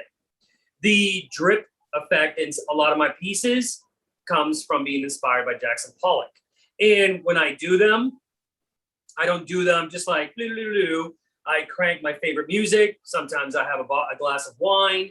I do something that gets me so I feel loose. So I'm not so, what's the word I'm looking for? Programmed into just, you know what I mean? I want it to just flow. I want it to get paint over here, paint over there. And I want it to feel that way. So that's where the art to me, I like to know the individual and then look at the art, love the art. But if the individual had a lifestyle that explains why he created the art he did, that's even more intriguing to me. Yeah, I gotta say, you know, when it's getting to know the artist, because I've looked at stuff, and I remember it was Harrison Ellenshaw. Which one was the son? Which one was that? Harrison Ellenshaw, and was he the son? I think so. Background painting, Disney, stuff like that. No? Yeah, you know what I'm talking about. So yeah. Peter is the son. All right, thank you, Carol. Peter Ellenshaw. So, way to go, Carol, with the save. So Peter is the dad. All right, Scott's telling me Peter's that. Whatever. One of them is the son. And so I remember going to his house, and I had seen some of his stuff, and it was interesting, you know, and you know, I knew the history of, you know, like what him and his dad were with Star Wars and matte paintings, and I remember like not totally getting the art, you know. And then I went to his house, and we had an event thing, and we went to his house, and I was chatting with him, and I saw some stuff up person. I got to know more about him as a person, and man, I don't know what. To your point, I don't know what it is about that, but getting the opportunity to not just see an image, but to get to know the person behind it, has that image make way more sense. And I grabbed one, and I'm like, oh, that I have to have that. because all of a sudden this thing that I didn't understand, and I was kind of looking at it like, nah, I don't know. And then I get to talking to him, and he wasn't trying to sell me anything. I was just getting to know him as a human being and what was behind the art. And I'm like, it is a light switch went off, and I'm like, I totally freaking get it. Give me that one, please. You know, so it's just I think it's important that you say that it's not just the artist and just seeing the paintings, but really getting to know the person behind it, because the motivations to create, which is a great segue for you, because this is what a 20-minute intro last year to a 2-hour interview, and getting to know a couple things, and then as it unfolded, everything that you pack into your pieces and all that, you know, meaning that goes with it, and then your life experiences and how this impacted that and all that kind of stuff, that had an impact on me. And so, you know, I purchased my first piece of yours right after that show, and I'm like, I gotta, and I'm like, because there was stuff that one, right? And I went through, and I'm like, I heard the story behind the piece. I'm like, I have that. Yeah, yes, I knew exactly what that is. I'm like, I have to have that piece. And then I should have bought that freaking Black Panther sketch. I'm just telling you right now, that was the biggest idiot move of me, was not to during the show be like, Robert, the Black Panther piece, please. I know I'm saying this live, but the Black Panther, please. I'm buying it. So I kind of screwed myself on that. But there was points in there, and as you would explain those things and how it came out, I had a greater appreciation of what your work was, and then it just kept unlocking doors, and I'm like, oh, you know, and it was just getting to know you. So in that, in what you've created, and like to go back even a little bit, let's go back in history a year. There's Scott, go ahead and pull these up, please. You're running the scroller right now. So you've done some killer pieces. And as I got to know more about Dragon Boy, and, you know, how you were doing that with Marcineva and those things, like, dude, again, you see the link at the bottom, chuckjonescatalog.com, Don Morrison told me Norwine told me I did it wrong last night, /Fabio/CDCC/2021, or hyphens. We're in hyphens. I haven't drinking that much of the margarita. It's not kicking in yet. But these pieces, you can just go to chuckjonescatalog.com. It's at the top. And I love how you pull these together. There's a Marvin piece, and it's not, I love Duck Dodgers. It's a thing. I love the fact that you put Mars Nevo as connect. That one, this, Robert, I'm buying this. I'm just telling you right now, Robert, I'm buying this. Please charge this to my account. I'm like, I made a mistake last time and I didn't do that. So I would like that, please. And then I love this piece too. This was, you know, the kind of what I was referring to your Taz piece, and kind of the dangerous positions that Marcineva can put himself in, you know, and the fact that he comes out with it. So I love this piece as well. So I know, Scott, it's only in the small size, and I understand. Yes, I want that one. Yes, I know what the price is. Yes. Small size. I read the details. I'm yes, I get it. That one's mine. So as you're moving forward with these characters and you're unlocking more things, right? First of all, Mike Bartolome. Oh wait, I want to just let you know that you already know that people love you and you have a ton of fans. Darnell loves the Taz piece, thinks it's fabulous, and they love your Norman. Stephen has been to the Norman Rockwell Museum and loves it. Fantastic experience. Have you been to the Norman Rockwell Museum? I have not, but I do have. A couple of years ago, Nicole was like, I need to stop at a bookstore. We were in Jacksonville. Yeah. And she's like, I need to go to a bookstore. I need to look at some old books or something. She was trying to look for something. I said, cool. I'm hoping I find an art book. I want to find a Norman Rockwell art book, and I'm going to find one. So we walked in, and you know, there's a distinct smell to bookstores. And this was an antique bookstore. She walks in. I take 2 steps in. I look to my right, and there's a book this thick, this big, that tall, Norman Rockwell, everything he ever done, you know, for the cover of magazines, and I was like, awesome. So I sat there, I flipped it open. This thing weighs 10 pounds. It is so heavy. I was like, I'm done shopping. So I went over, I found her. She's like, of course you're done shopping.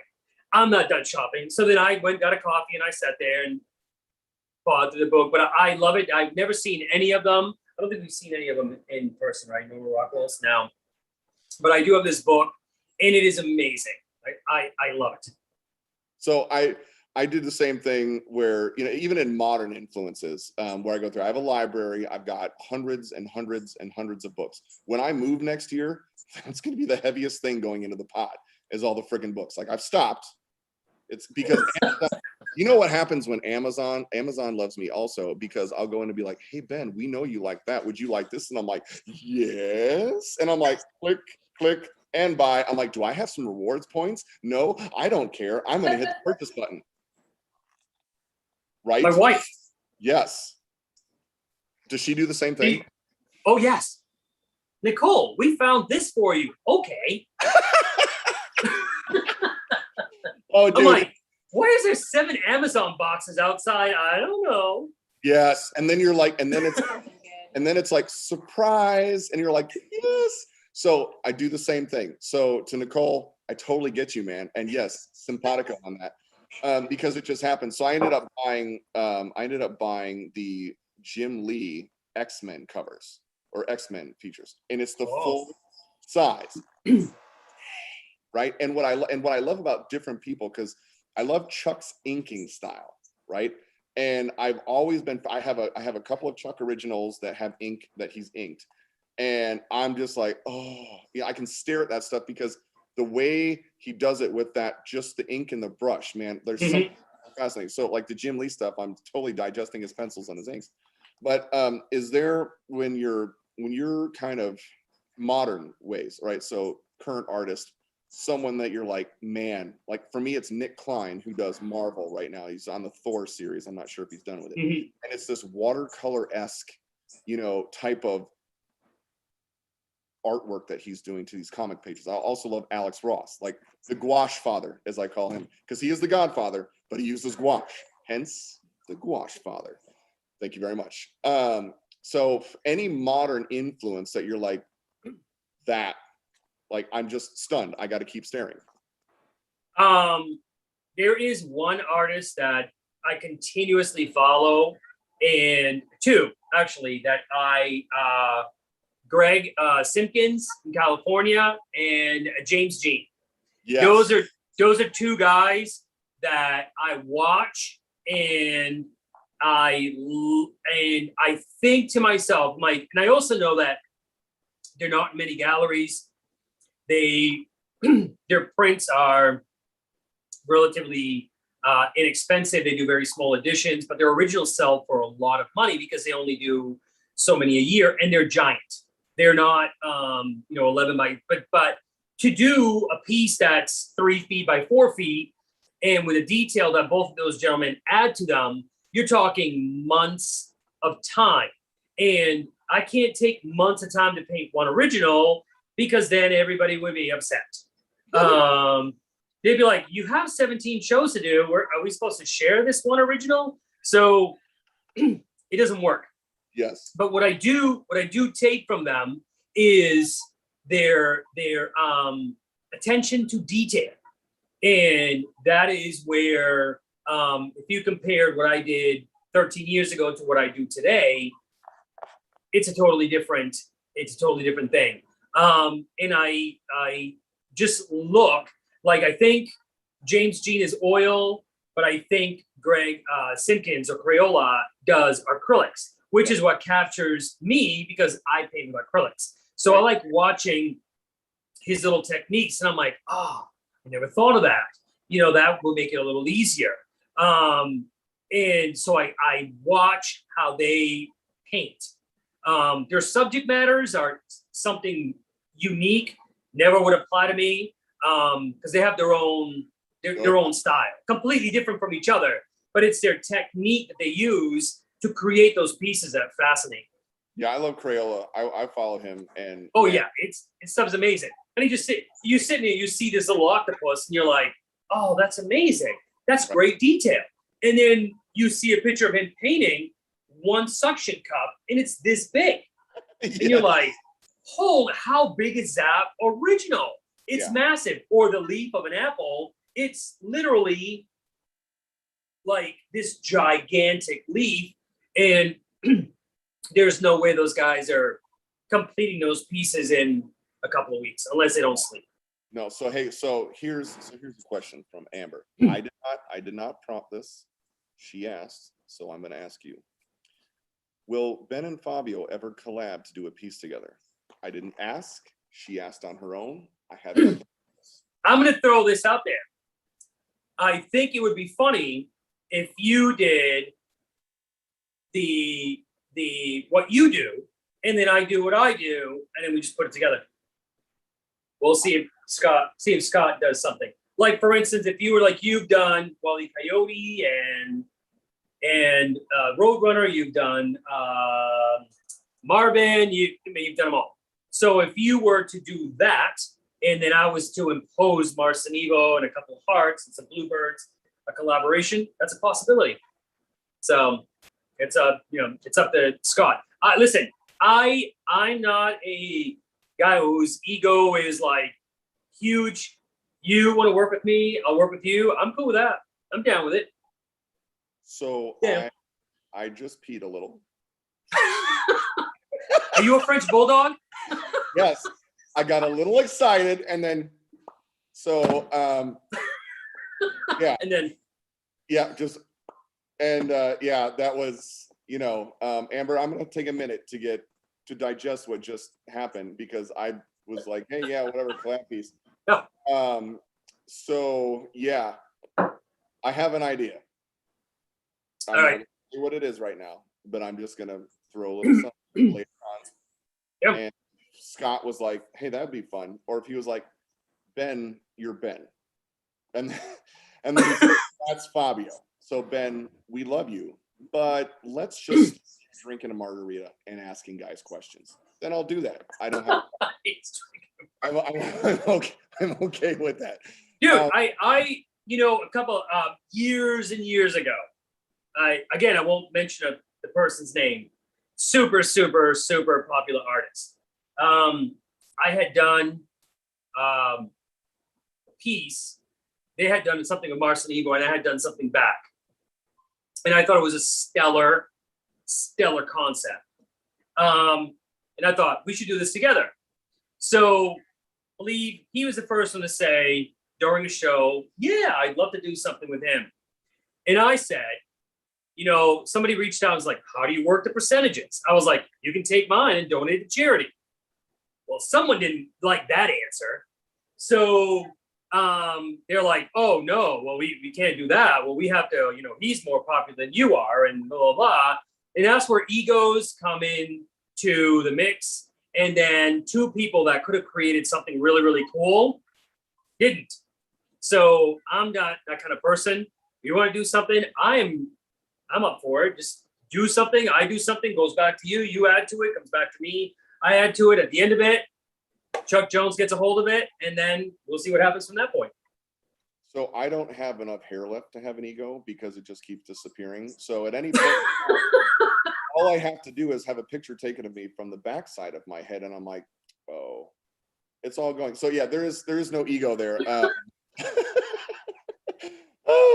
And yeah, I will. Yes. So great question, Amber. Way to spark that, and we'll see what happens.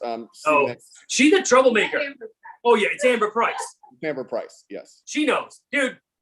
She is every artist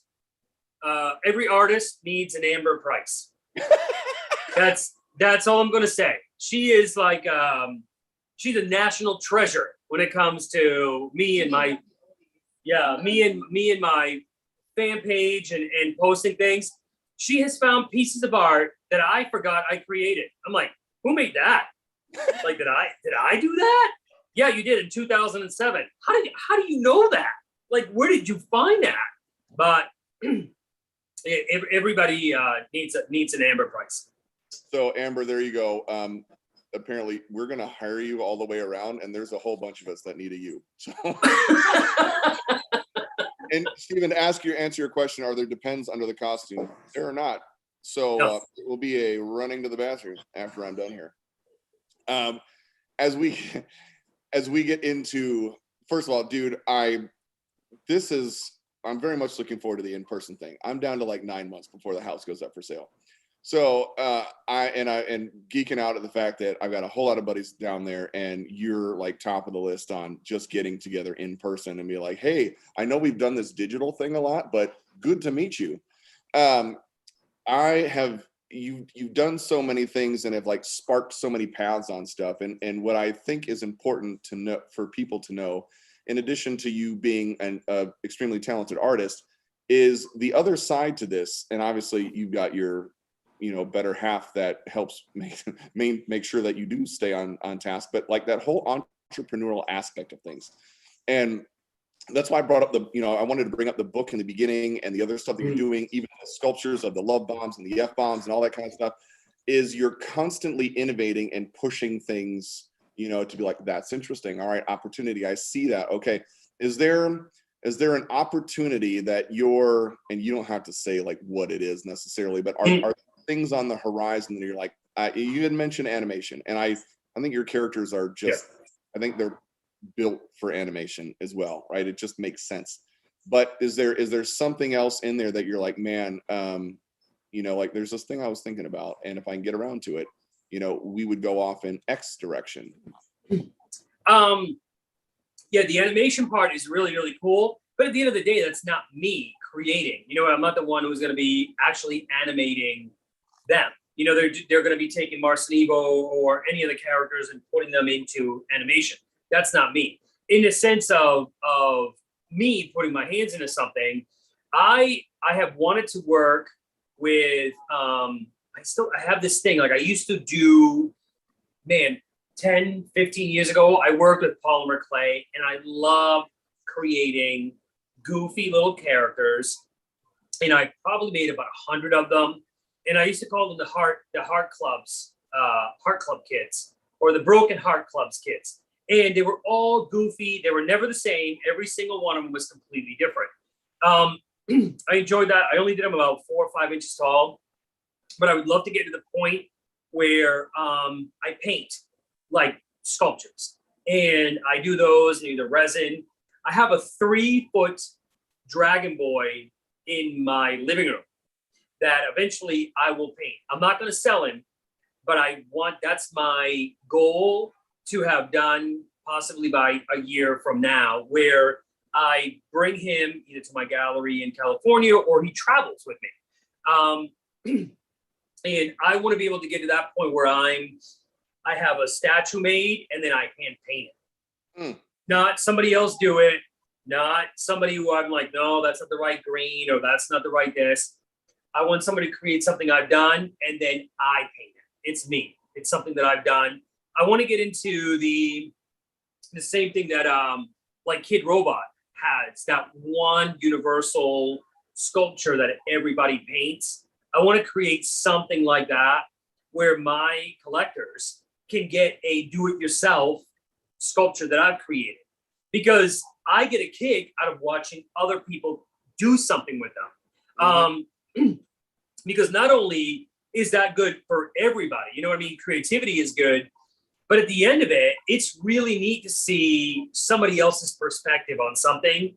And then that fuels, just because one person creates something, that one person can inspire 10 other people to create something off that one thing.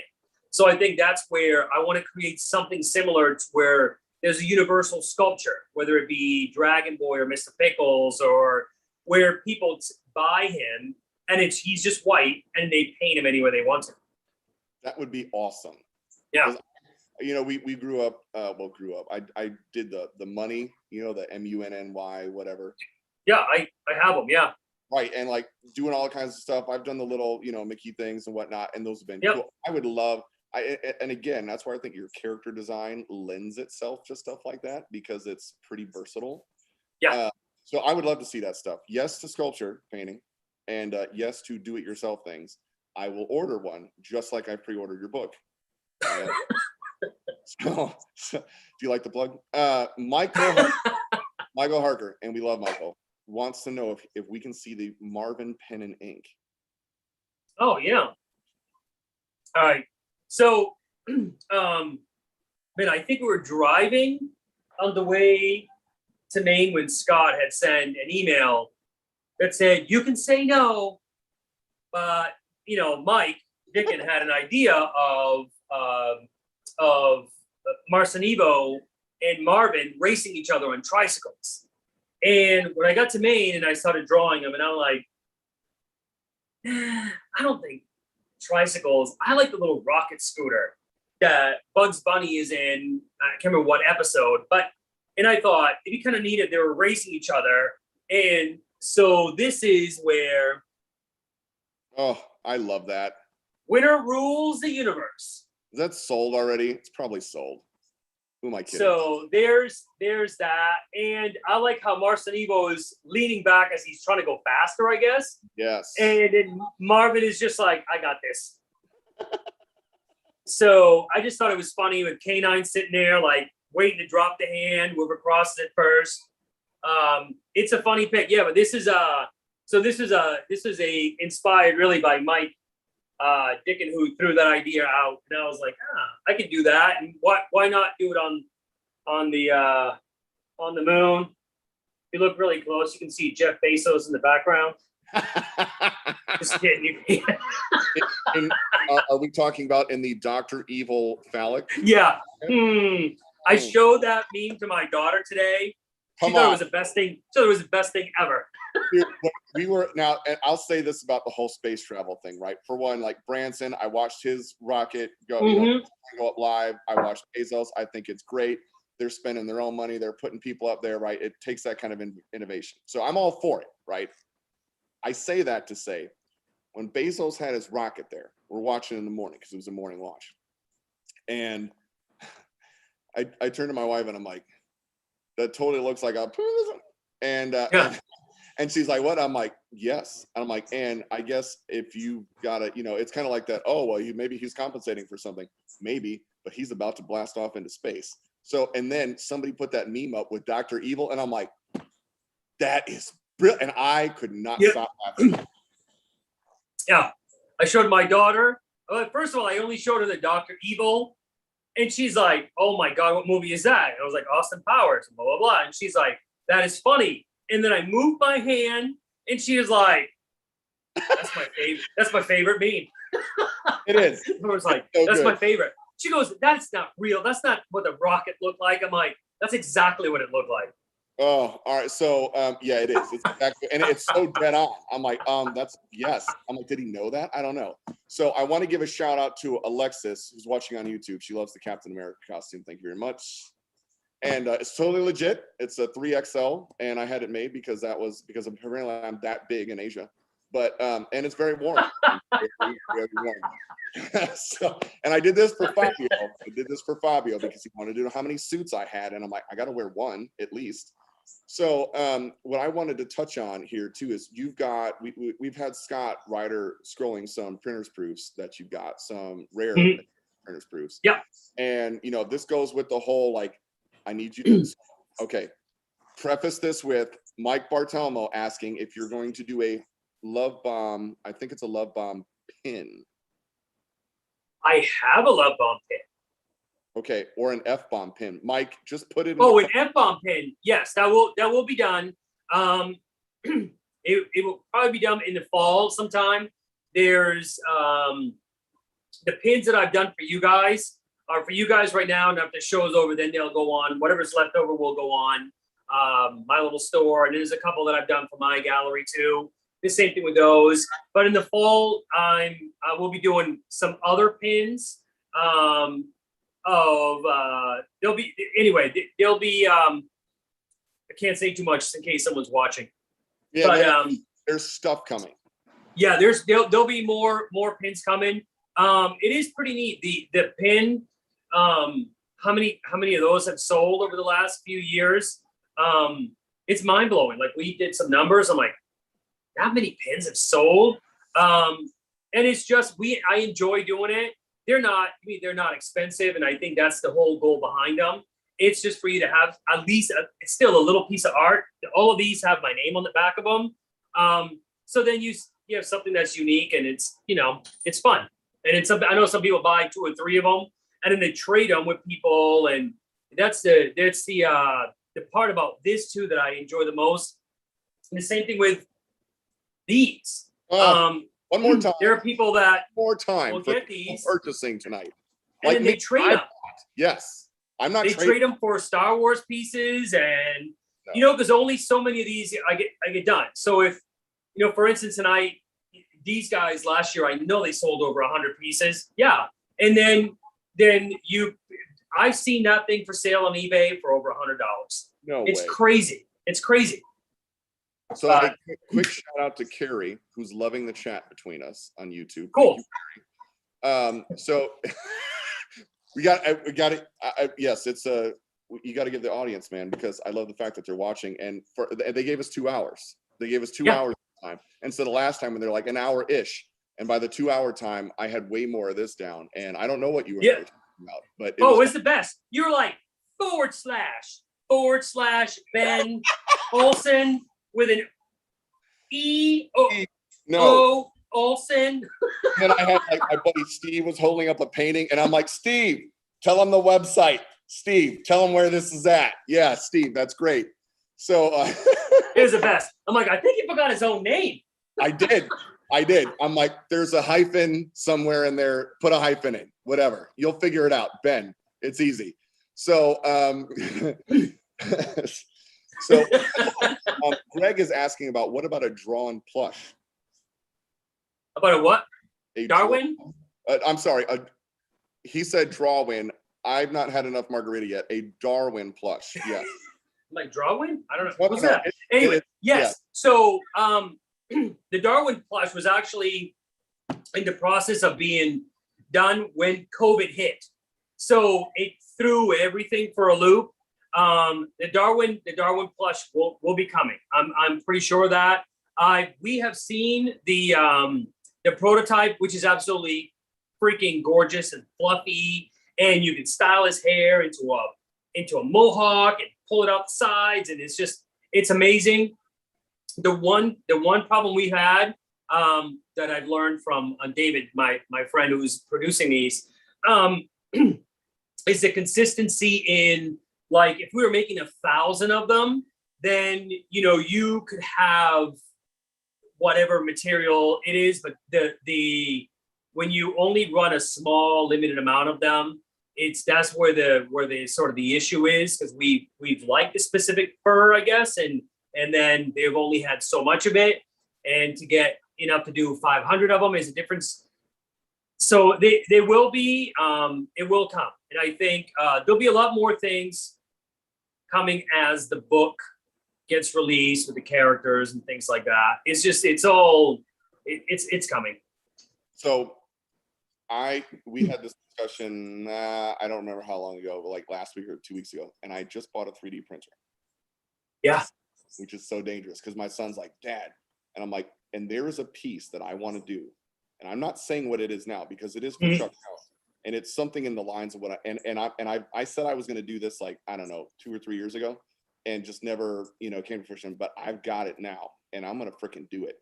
So is there, are you looking at other capabilities in these things where you're like, try this, so you've got your like figurines. Like, I love the fact that plushes and all the other kind of stuff is there that desire then to make this more of an accessible, I'm not going to say merchandise thing, but like that whole, like where you're branching out into other figurines and stuff like that. Yeah. So there's always one of my biggest fears when I first started working with David was, if, let's say, we did this character and we did so many of them, and Walmart and Target picked them up. My biggest fear was, when Star Wars is really, really hot, and 6 months later, there's a bin that says, buy one, get one, get one free, or there's a clearance. Right. That has always been a fear of mine. So when we do something, we do it very small. And if it sells out and I kick myself in the rear for going, oh my God, we could have done 1,000 of them. Okay, so we only did 500. But at the end, they're not sitting somewhere, they're not being discounted. So that's been the whole goal when we do something. We want to do it right the first time. We want to make sure that it's the right manufacturer, stitching is correct. Things aren't going to fall apart. So we go that way. as far as doing other things, when you told me about that 3D printer, I was like, I know a nerdy 22-year-old that would probably love that. Yes. So, and he's going to be living here for the next semester of college. So, you know, the possibilities are endless in that point. Yeah, dude, I went over and I told my son, I'm like, all right, well, look at this stuff. I'm like, but I got news for you. You're going to figure out the software. I'm going to do some stuff, and then you're going to figure it out too. So let's, like, we'll do a father-son thing, and let's explore this stuff. And so far, we've printed a dog and a cat as a test, and it worked. All right. Now that you've done the easy stuff that's pre-programmed in, let's get stupid, ridiculous, and go for the absolute the fence hit. We've got an attendee on, and I know we're coming up to the 2-hour mark. So before we get the hook, we have an attendee on Zoom that asks, would you ever do a style like a Pablo Picasso Marcinivo, or a different artist style as Marcinivo? Yeah, I don't mind that. I'm trying to think. Somebody asked me a question similar to that. About doing like the Breakfast Club. My character's the Breakfast Club. If I haven't done it, it's because I haven't felt it. The idea is there, and it's just that I either tried sketching it and it didn't look like something that made me happy. And we talked about that earlier. If I did it, could I sell it? Probably. But I don't want to sell something that doesn't make me feel good. If I create something, I'm like, man, that's kick-ass, then I will share it. But I will definitely, like the Norman Rockwell stuff. That's not so me, but it's just Norman Rockwell with Marcinivo in it. But it's a different style. Yeah, I'm up for that stuff. I'm up for challenging myself for sure. So speaking of challenging yourself, do you have a mixed media piece that you're going to unveil? I do have a mixed media piece, and yes. I worked in this piece today, and I have this piece right now. It's currently just on the paper. It is not on the board. See the board here? This is what it will be on. Like previous mixed media pieces done for Chuck Jones, this will be attached to this board, so it will look like a painting. It will be heavily, heavily, heavily glossed, as the paper just absorbs everything.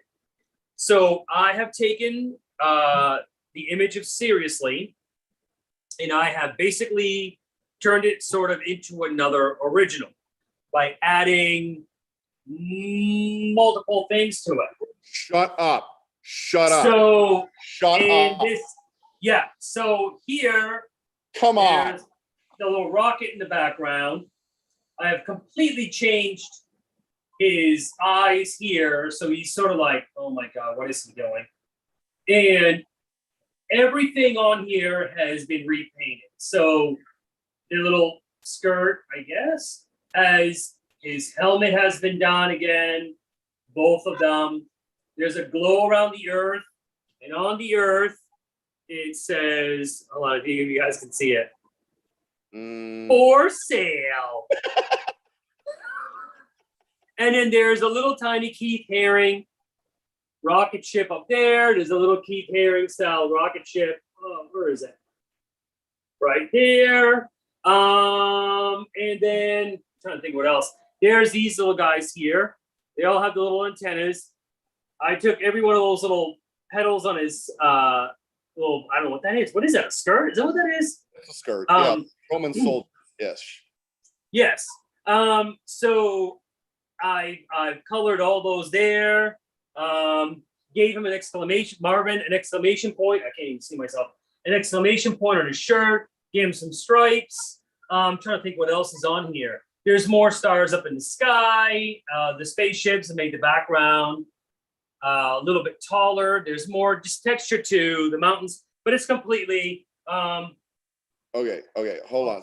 I was gonna say I can hold. You see, there's in the drawers under the S. There probably is a seriously in there. So just in comparison. Is the bottom, babe. Scott Dickin, is this already sold? Watch, he's gonna be like, it's sold already. I'm refreshing your page on chuckjonescatalog.com. Thank you very much. Yeah. So this is the original. Right. Wait. Well, hold on. That's the actual original. This is not the. This is the print. This is just the. This is before it gets enhanced. Scott Dicken, is that the one I just bought, or did I buy the smaller one? No, yeah, you bought this. You bought the 8x10. Oh, where's that one at? This is. Come on. I know there's gonna be a revisit then, so I already printed it out. Oh, I love those. I love that word, revisit. I am not drinking all of this for you and sweating it out in a suit, Scott Dicken, for the 6x9 one. He has that one over there. What is going on here? Sweet Lord. I'm not sweating it in a suit. I mean, I am not even glistening anymore. I could basically this is a water a plant. I could water a plant with how much sweat I've got. Okay. Show me the drawings again. Show the drawings. Nobody needs to see my sweat. Show me the drawings. So here is Ghostbusters. No, I got that. No. I want to see the two. Snoopy? No, wait. Where did that one come from? He's like Scott Dickens. Oh, wait. Think about that to the end. No, where did the? Oh my God! Yeah. I don't think we've shown this one. Which one? No. Roll the D away. Is that available or does that sell already? What the H, Scott? Hey, I kept it kid friendly. All right. I said what the H. That could mean what the heck. That's awesome. See, yeah, this was a fun piece. It's a fun little piece. Love the Snoopies. So can I just? We haven't even talked about this one either, Ben. We're running out of time. We got time, dude. Come on. This is why we should have had a pre-interview because I didn't. Nobody tells me anything. The Snoopy painting sold. Of course it did. Thanks, Scott. All right, fine. The Snoopy painting sold. So, what about the sketch? Did the sketch sell? I don't know. Are you selling the sketch? Can we sell the sketch? And by we, which one? That one. No. Whatever you just held up with the skaters. No. Yes. Oh, no. This one right here. Yeah, I think they've sold this one. Dear sweet mercy. Fine. Whatever. All right. Can we get back to the seriously and the seriously revisit? Can I just see that in real big size? Yeah, real big size. Look at that. Come on. Can you hold up the other one next to it? Yeah, but you know what I'm talking about. Hold up the other one next. So this is the original. Is that like an 11x17? This is a 12x18. 12x18. Scott. And then there it is. It's so good. So good. I love the expression on Marvin also. Yeah, that's the best part too. It goes from a sort of a angry face to sort of a like just amazed, sort of like, oh, that's kind of cute. So it's kind of cute, yeah, because he's not angry. It's not that because he's always angry because he's getting exactly, yeah. You make me so angry. No, we're done with that. Now you're gonna be, oh, look at that. I bought that, by the way. No, I didn't buy that one because I didn't know, but I did buy that one. No, I didn't buy that one. Yeah.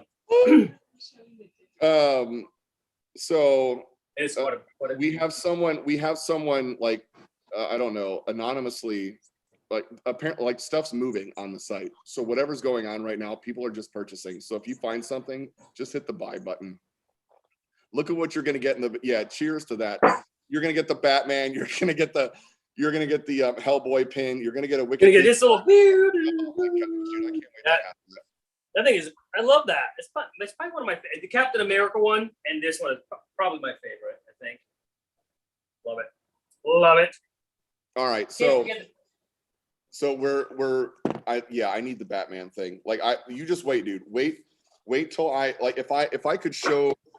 Like how much do I love Batman? This is, to me, the ultimate Batmobile is the 1989 Batmobile. And do you remember the Franklin Mint stores? No. Oh, you don't remember? Franklin Mint? No.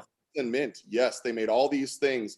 And so Franklin Mint made this also. And check this out, man. The guns come out and then the pop dude, if I could ever have a car, you and I are going to cruise in this thing. Okay. And I want the real jet engine in the back. I'm just saying this is the ultimate Batmobile for me. So getting to that point, and as we close out tonight, I wanted to ask, so we're adults now, like age-wise, we're adults. Okay. And legally can consume alcoholic beverages. True.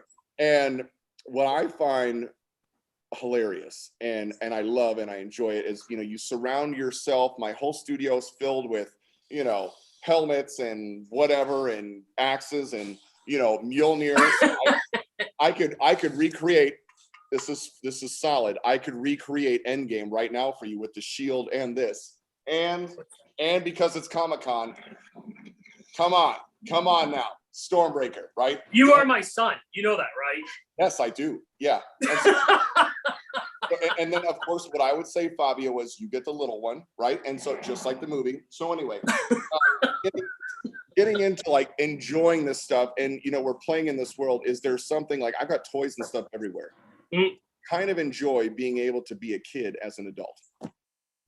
Yes, because as I'm right here in the studio, I refaced everything. So I moved everything towards the center. There is right here, there is a 3 by 4 foot print of the last scene of Ocean's 11. Frank Sinatra, Dean Martin, Lawford, and Davis all looking at each other as they realize the coffin they filled with money was burnt. There's also a Pac-Man Galaga arcade right here that I needed to have in the studio, which I love. Yes. Then over here, over one of my printers, is a collection of Dunnies, right? And it is Keith Haring, Basquiat. There's a couple of Keith Harings, a couple of Basquiats, a couple of Warhols. And there's also a Bob Ross. You gotta love Bob Ross. Happy little trees, man. Happy little trees. Exactly. So, and then I have, there's a Stan Lee book. I have things in here that I enjoy. There's a book about Negronis.